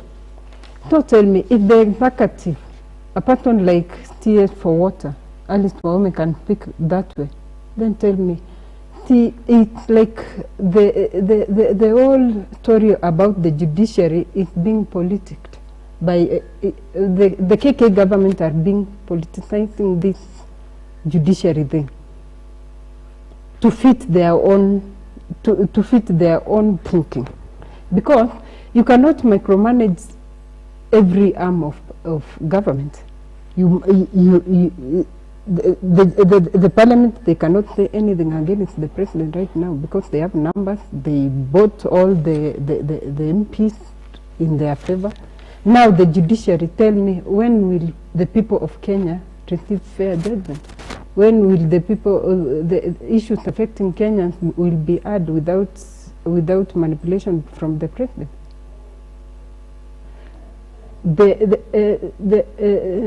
Koome is being manipulated by President William Ruto and KK government, and she's in fear. She cannot speak out. She cannot stand by herself. Yeah, she has totally failed. Oyalo, I'm going to ask you the same question. Contempt of court. As a journalist, I know what it is, that I can't comment about active cases in court, that I can't even pinpoint the judges sitting on a case that has not been decided and say that I know they've been paid. I know there are people working to have that particular case ruled against me. We have seen it not once, very many times, where the president included stands up and talks about those particular cases and goes on to say, while they are active? That's it, yeah. No. Especially on government implementation. Which one in particular? Housing levy and chief. Yeah, it has already been ruled. The president spoke. Housing levy is still active. The president spoke. 26, that's when they're going to rule. The president spoke after the ruling. No. Even on the housing levy, before the ruling. What struck the discussion is because the ruling were conflicting. Because the ruling, when the ruling in Nairobi was done, was it 3 judge bench? Yes. The president said this ruling is good. We shall go back and correct what the court has said. That's it. Then what I irritated everyone, including myself and the president and all, is when now the court sitting in Kisumu now pronounces itself and says, no, not even for public participation. This case is done and dusted. Everything is unconstitutional. You are saying that promises that the president has given to the people and the right of the executive to charge levies and to charge taxes. That is a right, enumerated right given by the Constitution to the executive to collect taxes, to allocate taxes, to do development. That is what irritated everybody. Yeah. Now, let's say, when we look at the CJ and we want to compare what when the CJ Mutunga did not give this opposition the ruling, he was weak. When Maraga didn't dismiss the parliament for sitting illegally because they didn't have the 2/3, he was charged weak. And right now, when Martha Koome asked for a sitting, yes, and when Martha Koome did not give these people a ruling that was favorable because of the petition, she's now called weak. Listen, we must know that every time in our history, there stands a person to be counted, yes, and to make hard decisions. Yes. This sitting was the right decision, where this sitting, the three arms of government sat and talked with each other, frankly, laying down the problems. We have this list of people that we think are not behaving nicely. Go and investigate them. The report that will come out a report that will be shared to the public through the media. Does that? It will be shared with the parliament. Oyolo, they've not even said how this particular report is going to come but we know that the report will come out. They've not said. Oyolo, just before we go there, because that's the next part Yes. of the conversation. Yes. Just before I come back to Gabriela, you know what is missing in the entire of your presentation this morning, Oyolo, for the quality purposes of this conversation, is that even when we are cognizant of how bad the former president essentially treated the judiciary, you have failed to recognize that it is irresponsible for a president, a sitting president, to come in and say, well, because I know they are corrupt, anything that is going to come from the judiciary, I will defy. Then a couple of days later, they are seated with the judiciary talking about how to make the operations better. Yes. Is it okay that this morning, if we give you that chance to say, well, there, Mr. President, you are wrong, because that's what we want, that's what will come out. My president, you are very right. To say that I and will defy you have said that this judiciary, you have said that corruption in this country permeates all corners of governance. And the corruption in this country permeates the legislature, the parliament, the senate, permeates the executive, and the president has been on the executive. He even has warned and even has had people, even our PS being sacked. And the KEMSA all team and the board being sent home. The president is on record fighting corruption from the front on the executive. And it's the same president saying the same illness, the same problem is also in the judiciary. And that is his call. Yes. So he has called upon the nation to clean up. And he has done very well. What we are saying is that, Mr. President, keep it on. Now we are ready. Yes. Mr. Simba, are you saying that there are no judges that have in our story, in our history, that have been suspended from the system for being corrupt? We've seen it. We've seen it. And are you saying that all the corrupt judges in our courts are now dead? And you we don't have any corrupt one. You can't say that. Yes. You can't say that. But if you're going to say that those are corrupt, the only thing, Oyolo, that the only weight that is put on your hands is if you're going to say that Simba is corrupt, can you kindly come forward and say, on this particular day and date, I paid Simba this much to rule in my favor? What the president, first of all, is on record as having said that in the previous governments, particularly the previous government, he said it, that there was an allocated budget for corruption.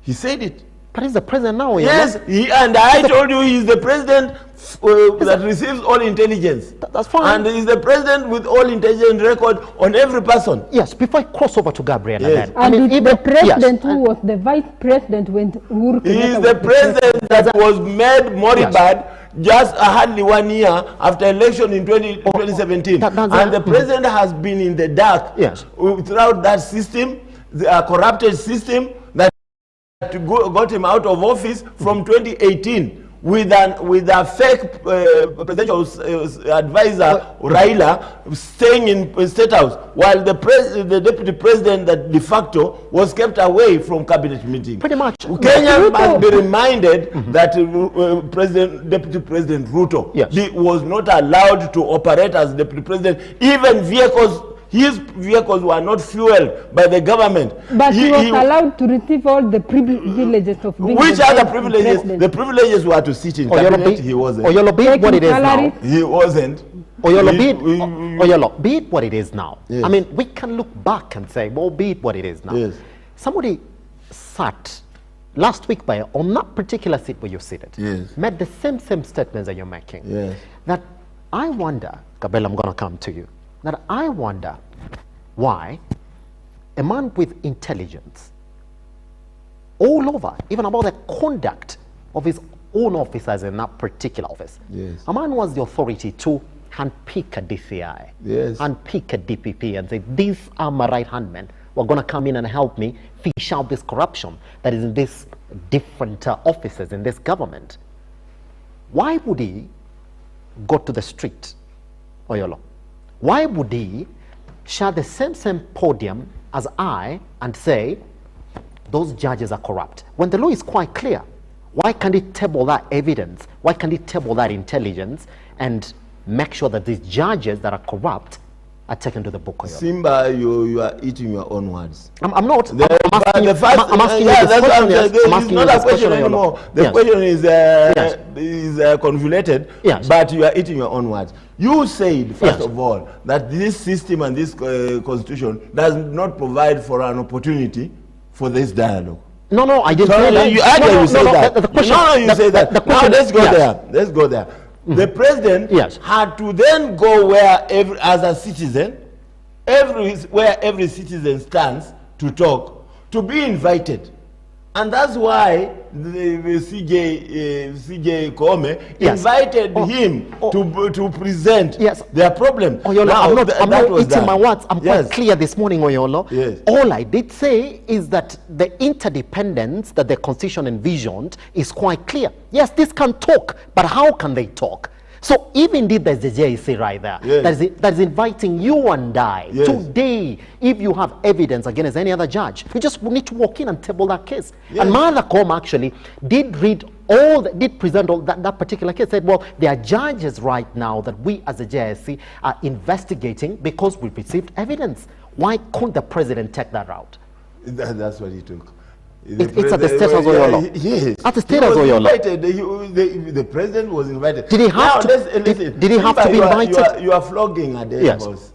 The issue that was corruption was taken to the public court, and it was prosecuted in the public, and the executive took up the opportunity to correct the mess. They invited them to a sitting.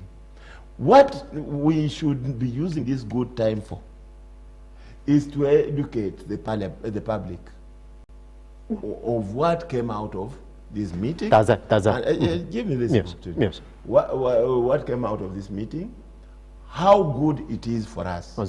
And I've told you, one, it has stopped the fights.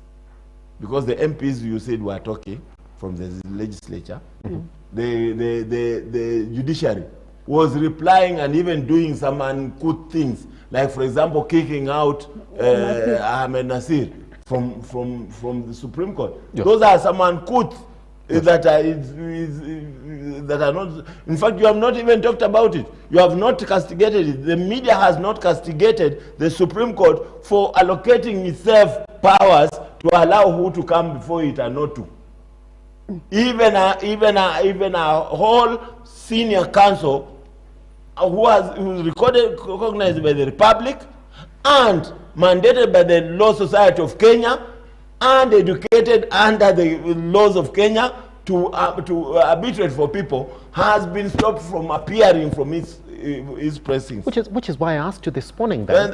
That is what that's what you haven't said. You haven't said, you haven't called them out, and we are saying now that spat is over.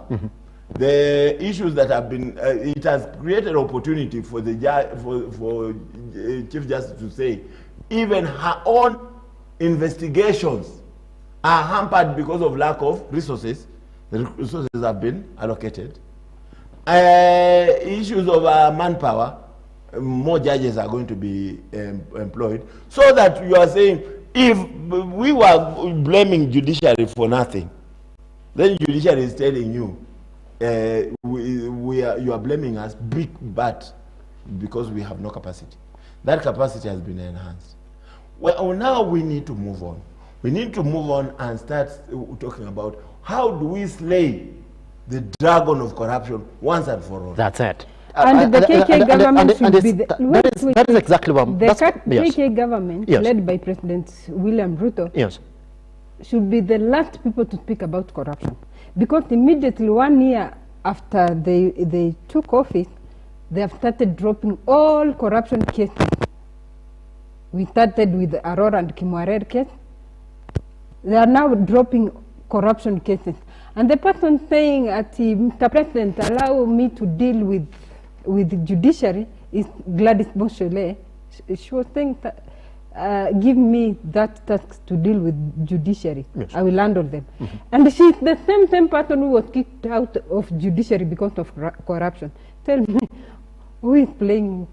Just Oyolo, for the sake of all Kenyans, we have agreed that there was time that cases we had political cases in court. Even Raila Amolo Odinga is a victim of political cases in court. Even Rigathi Gachagua, the Deputy President of the Republic, is a victim. The person who was prosecuting that particular case actually withdrew it. A whole senior police officer withdrew it by saying that he was pushed to take the case to court. We know that all these cases about Boshole and about many other, they were political cases that were presented to court to malign people. And that's why we are saying the parliament right now should allocate money to the judiciary. Now so that they have independence to do their work and without being in fact you just made another erroneous statement. You are saying that the president single-handedly handpicked DCI, which is a problem. You and I know that there was a process. There was a process. Even the former DCI actually came in and said that I resigned, isn't it? He resigned. As of in his volition. And the process, but that was not a statement that came from the president. And the press, and the process kicked through the National Police Service Commission. You remember? There were two statements that came from there, isn't it? I mean, the president had a completely different statement from what the DCI also said, isn't it? I mean, let's not get to that because again, that's a long conversation. But did the National Police Service Commission sit? I mean, despite that particular, you can't despite just hold on, Oyolo. Despite the process, I mean, you'll take the statements that come from those two gentlemen, isn't it? Yes. One of them essentially said that I actually left that particular position, isn't it? Yes. And the other said, well, he decided to leave. So you can actually see that there were two statements that were made around it. Oh, but for the sake of this conversation, I want us to move into the next part of it because now it's a good thing that you're leading us into what essentially came from those discussions that happened yesterday. Correct. That there's going to be a report that all those three arms of government are going to table. They've been given 30 days. And I want you to listen to the wording, because we picked it, that they have been given 30 days to table. Yeah, that's what it is. Given themselves. That's it.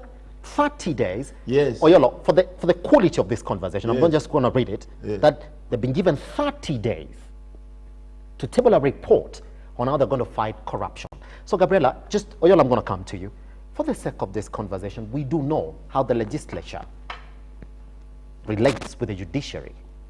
And we do know how the judiciary relates with the executive. So I'm wondering then, this particular report that is going to come, that's going to be done by the judiciary, where is it going to go? And who's going to qualify that report? Because if you're going to come up with a report, we do expect that report is going to lead to action, isn't it? So this report that is going to come from the judiciary, who's going to qualify it and have a point of action?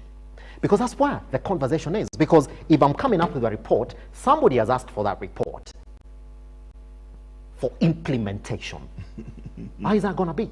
Let's start, Gabriela.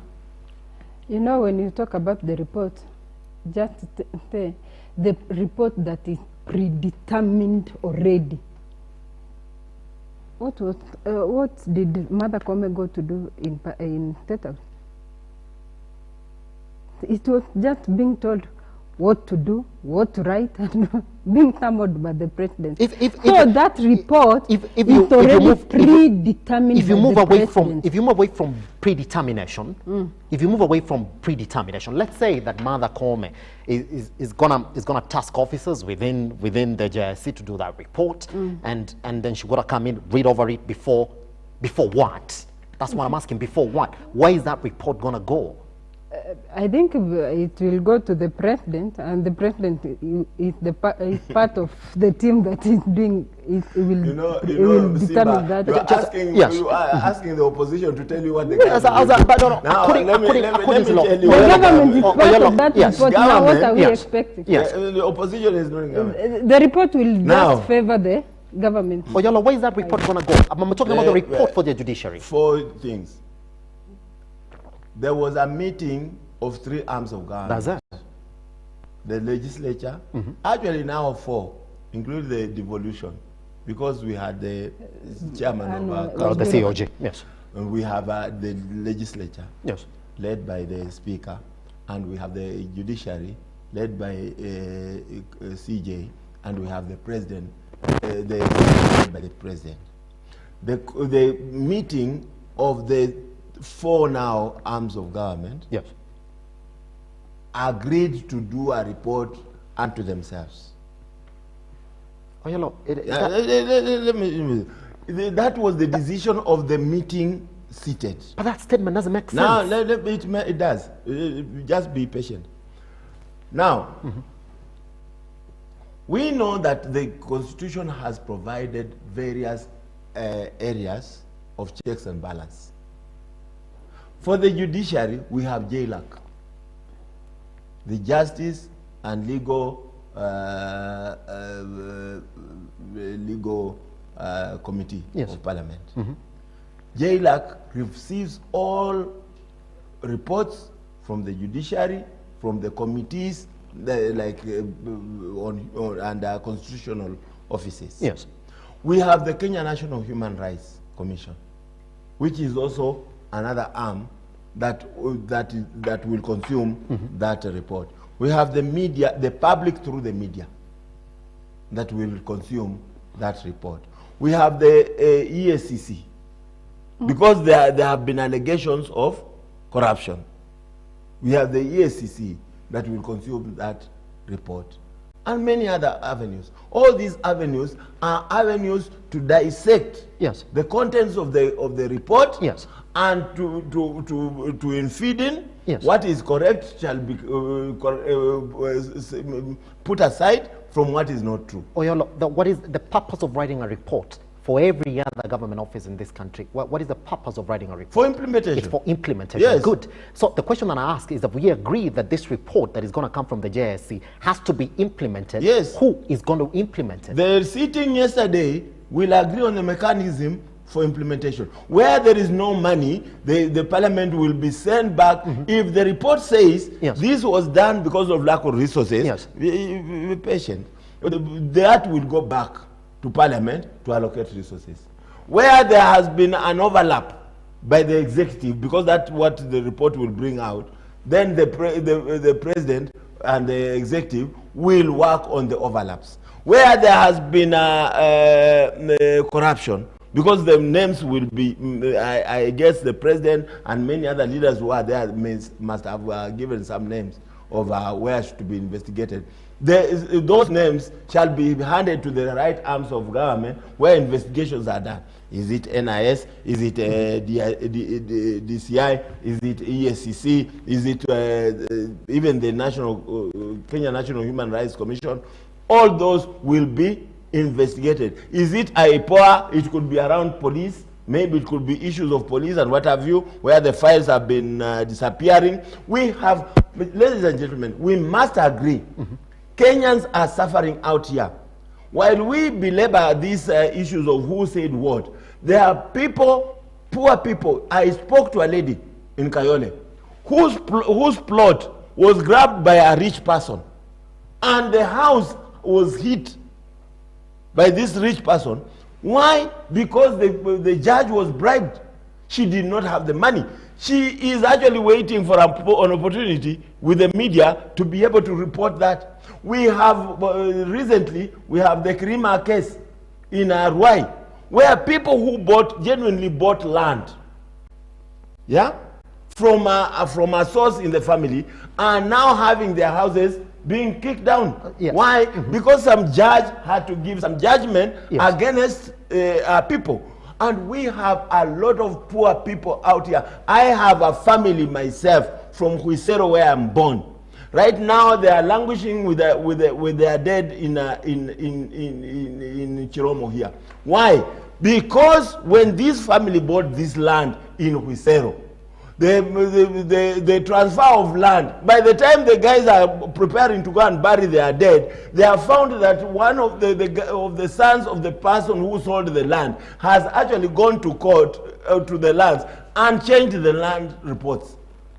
And now he has a title deed of land that does not belong to him, and the guy has run to court, and he has now gotten orders to stop them from burying from that land. And ladies and gentlemen, we must accept that in this country, we have done very well in putting the legislature and the members of parliament in the right place. We have done very well getting the executive, the president in their right place. We still have to do a lot of work in the judiciary, even after what we call the surgery. Yes. That was conducted during Kibaki's time. There has, with time, we have had people permeating. The people like what Sonko spoke about, people who receive money in the corridors of power, in the corridors of law, of justice. And we have our people suffering. We should not continue hiding this under the table just because Ruto said about it. What is you, Bwana Simba, Sande Oyolo, and Lorele, what are we saying about our people who are suffering, who are being denied services, whose properties are being taken because they are poor and they cannot afford the service? In fact, we are now starting to say, why hire a lawyer if you can afford the judge? I'll beg you to take, because I'm still going to go back to my question, Oyola. There's something that, for the sake of the audience that are listening this morning, there's something that has not come clear from you. If we agree that the purpose of a report is for implementation, and the only reason that we went in to talk about this particular issue is because of the conduct of the judiciary, that the problem here is the judiciary and the way they're dealing with corruption. That's why we went in for that conversation. And the judiciary has been told, give us a report. Not been told. So, that's where you are making a mistake. The CJ was seated there with the DCJ. Good, be it what it is. They gave and agreed that's it. On a report. They're going to come up with a report. It's not that they were ordered. So we're going to expect a report. We do expect a report from the CJ's desk. Coming out of the meeting. Good. Coming out of that particular meeting. Good. Up to there, we agree. As it is now in the Constitution, Parliament can't tell judiciary what to do. The Constitution doesn't allow for that. No. No, it doesn't allow for that. The Constitution envisages a situation where JLAC, which is a committee of Parliament, domiciled within where? Parliament. That's what I'm saying.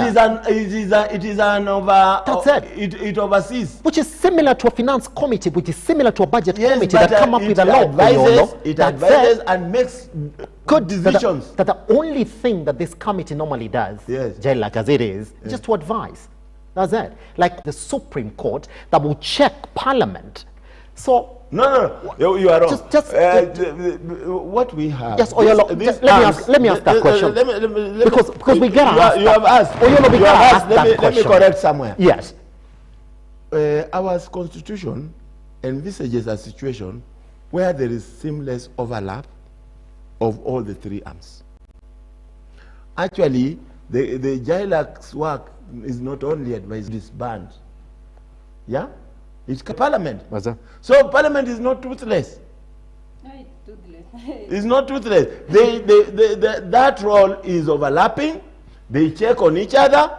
They scrutinize each other. And that's the beauty of our Constitution 2010.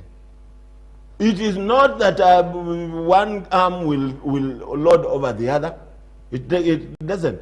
And if they decide to go rogue, the Parliament, through JILAC, which allocates funds for judiciary, can freeze until actions are done. So it is a seamless overlap of power, cross-checking, and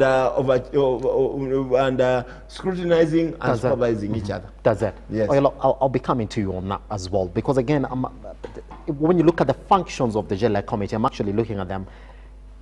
When it comes to the areas where their functions touch on what has come from the judiciary, it's again clear that it is laws that have essentially ascended from Parliament that the judiciary struggles to make sense of. I'll be coming back to you on that. I mean, here's a question that I asked just before Yolo came in and gave us that distinction and even introduced us to JILAC.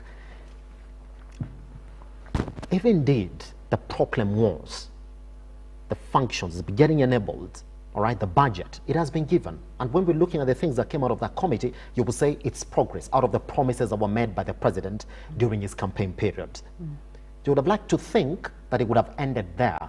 Now you've been fully enabled. If indeed you're saying the problem has been, number one, budget. That's why majority of judges then would look for these bribes, if indeed we're going to look into that. Enabling of dispensation of justice. We do know there's so many cases that are essentially in a backlog at the judiciary. Would you say then that the meeting should have ended there? Come out and say, if indeed the problem was just how the conduct of the judiciary has been, we've been enabled. And you're going to see a dispensation of justice as we go along now after this particular consultative meeting. It didn't end there. We can expect another report.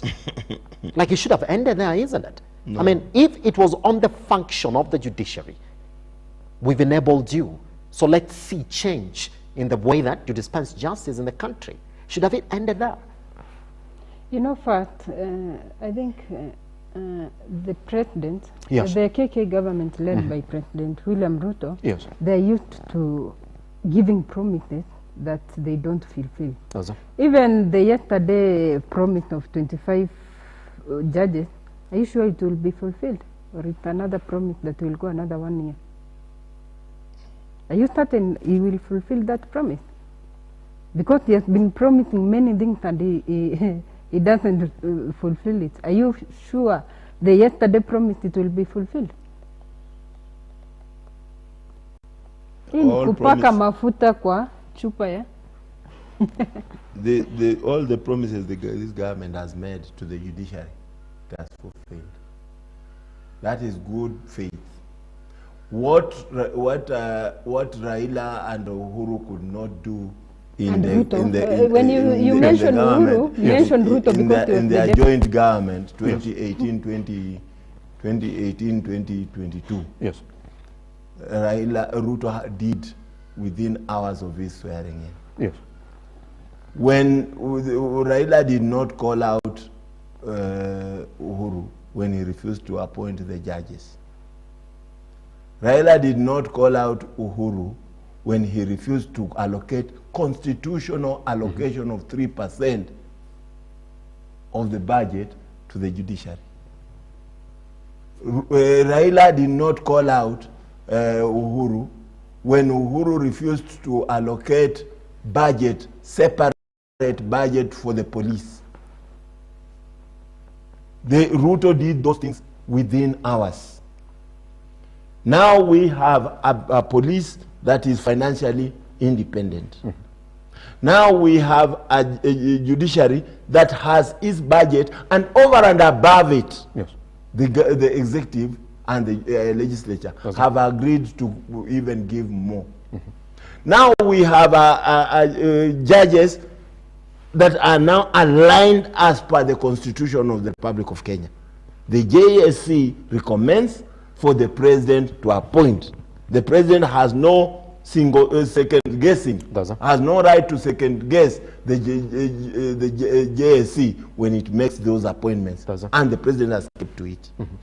What we must know is that this republic is a work in progress. We have not yet arrived. We work towards fulfilling everything, and we do it in every way to achieve it. Like I said, JLAC is a committee mandated in Parliament to oversee the legal framework, of the country. In this country. And much more, to also advise on overlaps, to also make sure that the laws, like for example, out of the meeting yesterday, there may have we may have realized loopholes that are allowing some judges, the type that Sonko followed until the other day. The ruling was made by the JSC and he was suspended. Those judges like those who are corrupt, and it has been proven that they were really corrupt, there may be a loophole. Those are the loopholes that will come back to Parliament as laws to be framed around it, so that they are locked up. What we want in this country is that we cannot have development without the legal framework, without the justice and a just system. If we have people going into circumventing the law to use politics and infuse politics in the running of the judiciary, that shall affect how we deliver service to our people. Say, for example, we say justice delayed, justice denied. If you delay this child of Kenya from accessing jobs just because we are still fighting in courts and we cannot build houses, that is injustice. If you delay Mama Mboga from accessing good health care, a good example, Simba earns, I know somebody told me you earn about $500,000. Now, is that child listening? Yolo is telling you how much I should be earning this morning. Now, you earn $500,000, and Mama Mboga earns, say, a collection of like 3,000 a month. Mama Mboga pays 500 shillings to the NHIF.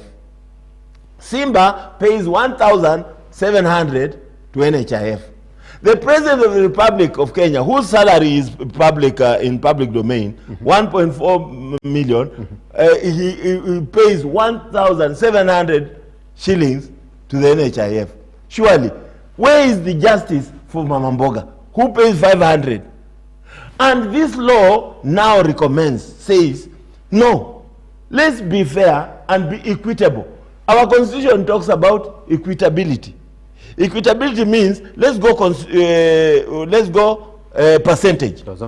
If you earn, Mama Mboga earns 3,000 per month, let her pay 2.5% of her 3,000. You, Bwana Simba, with your lot of money of 500,000 per month, pay 2.5% of your 500.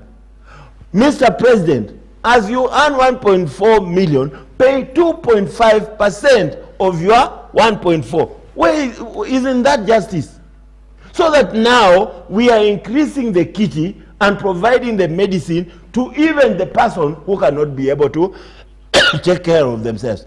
But now the law, you circumvent that because you are the one who has private hospital and you are the one who has the insurance cover. So you provide the insurance covers, and you are saying that you are now your business, because once that happens, why should anybody go to your insurance cover? People will now go to NHIF.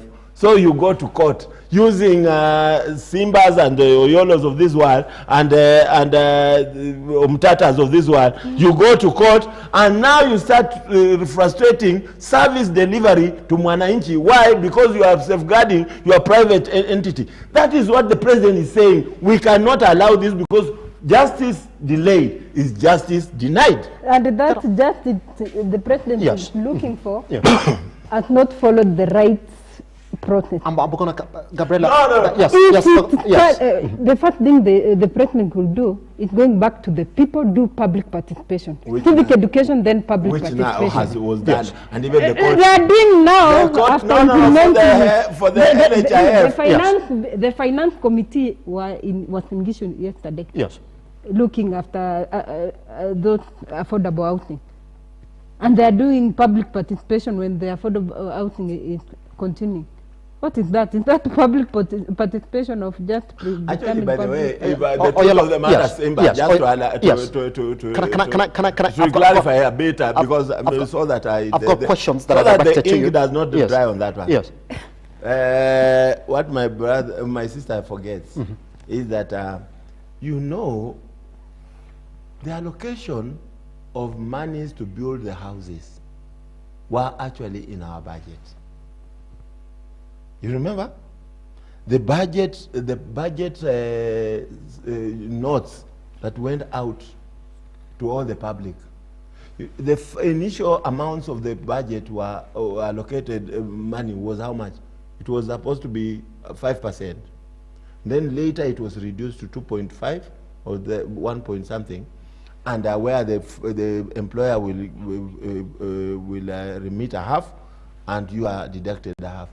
You remember that levy itself went back to public participation.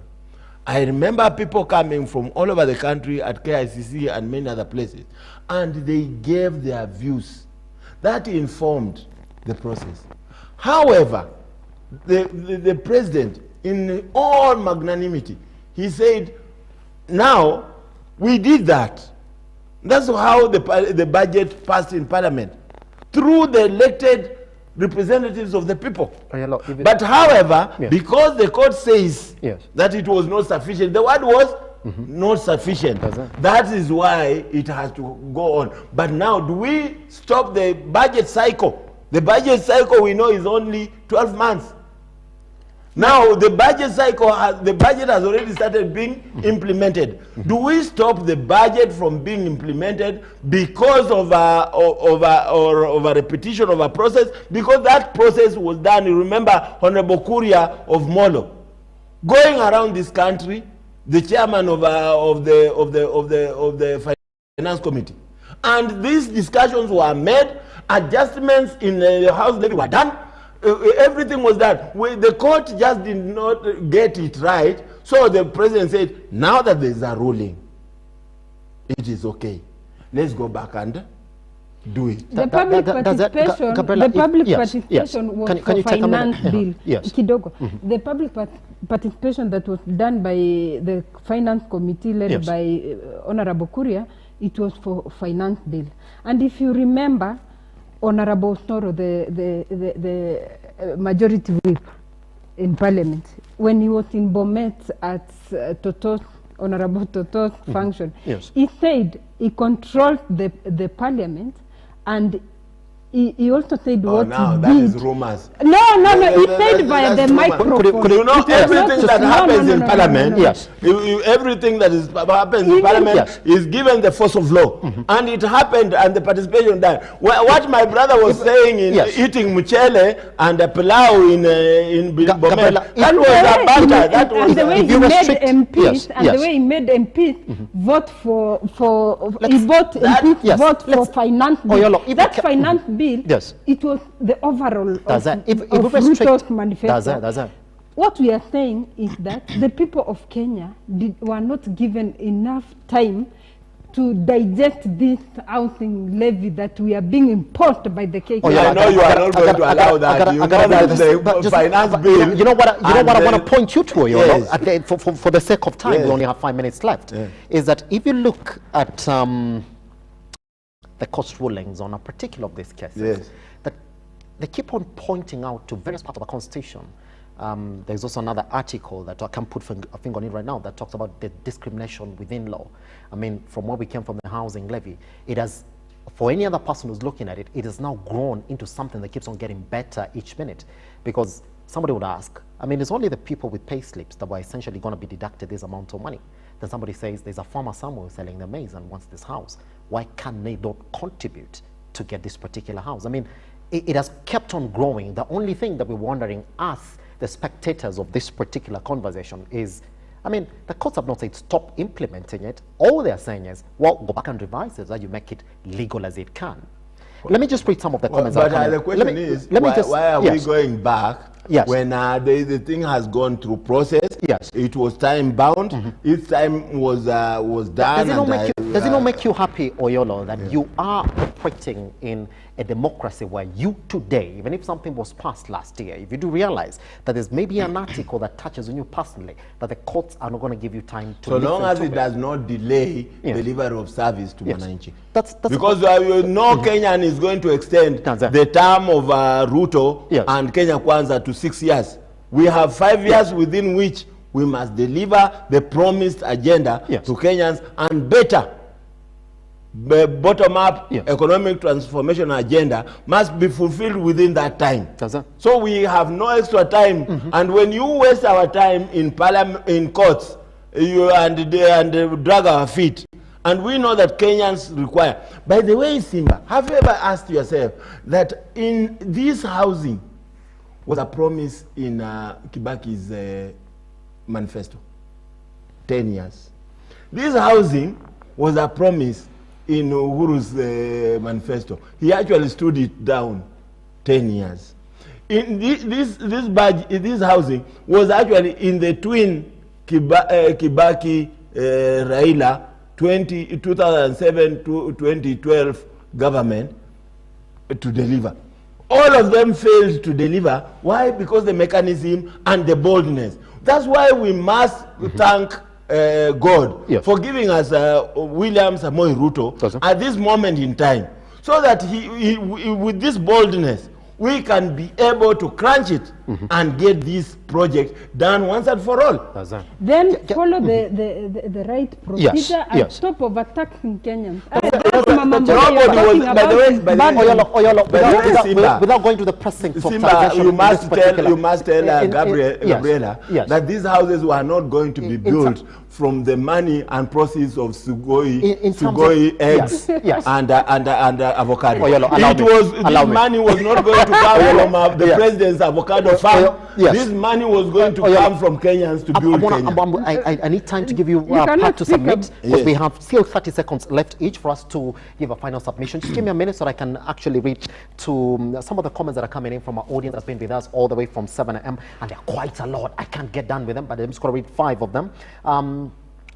We asked this morning, do you support the meeting of Dr. President William Ruto, PhD, with Chief Justice Martha Koome? Nyakwara Ogowe, good morning. You're saying Koome is letting Kenya down.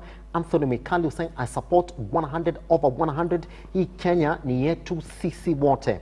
Moha Hussein saying, yes, 100%. Emmanuel Kipkoech saying, yes, 100%. Tom Ducey who's saying a big no. Why would this get done behind closed doors? And again, why the promise is given to employ more judges? And again, why form regulations to fight graft? What is the work of JSC within the judiciary? Ruben Blessed who's saying judiciary is an independent body, so executive should not be concerned by judiciary. So Mother, you made a big mistake, and some people are misleading this nation. I personally do not support. Let me read the last one after jumping so many for the sake of this conversation. Robert Karani was saying, no, I do not support. Oyolo, you have only 30 seconds then to submit this as we step out of this. Simba, you are very unfair.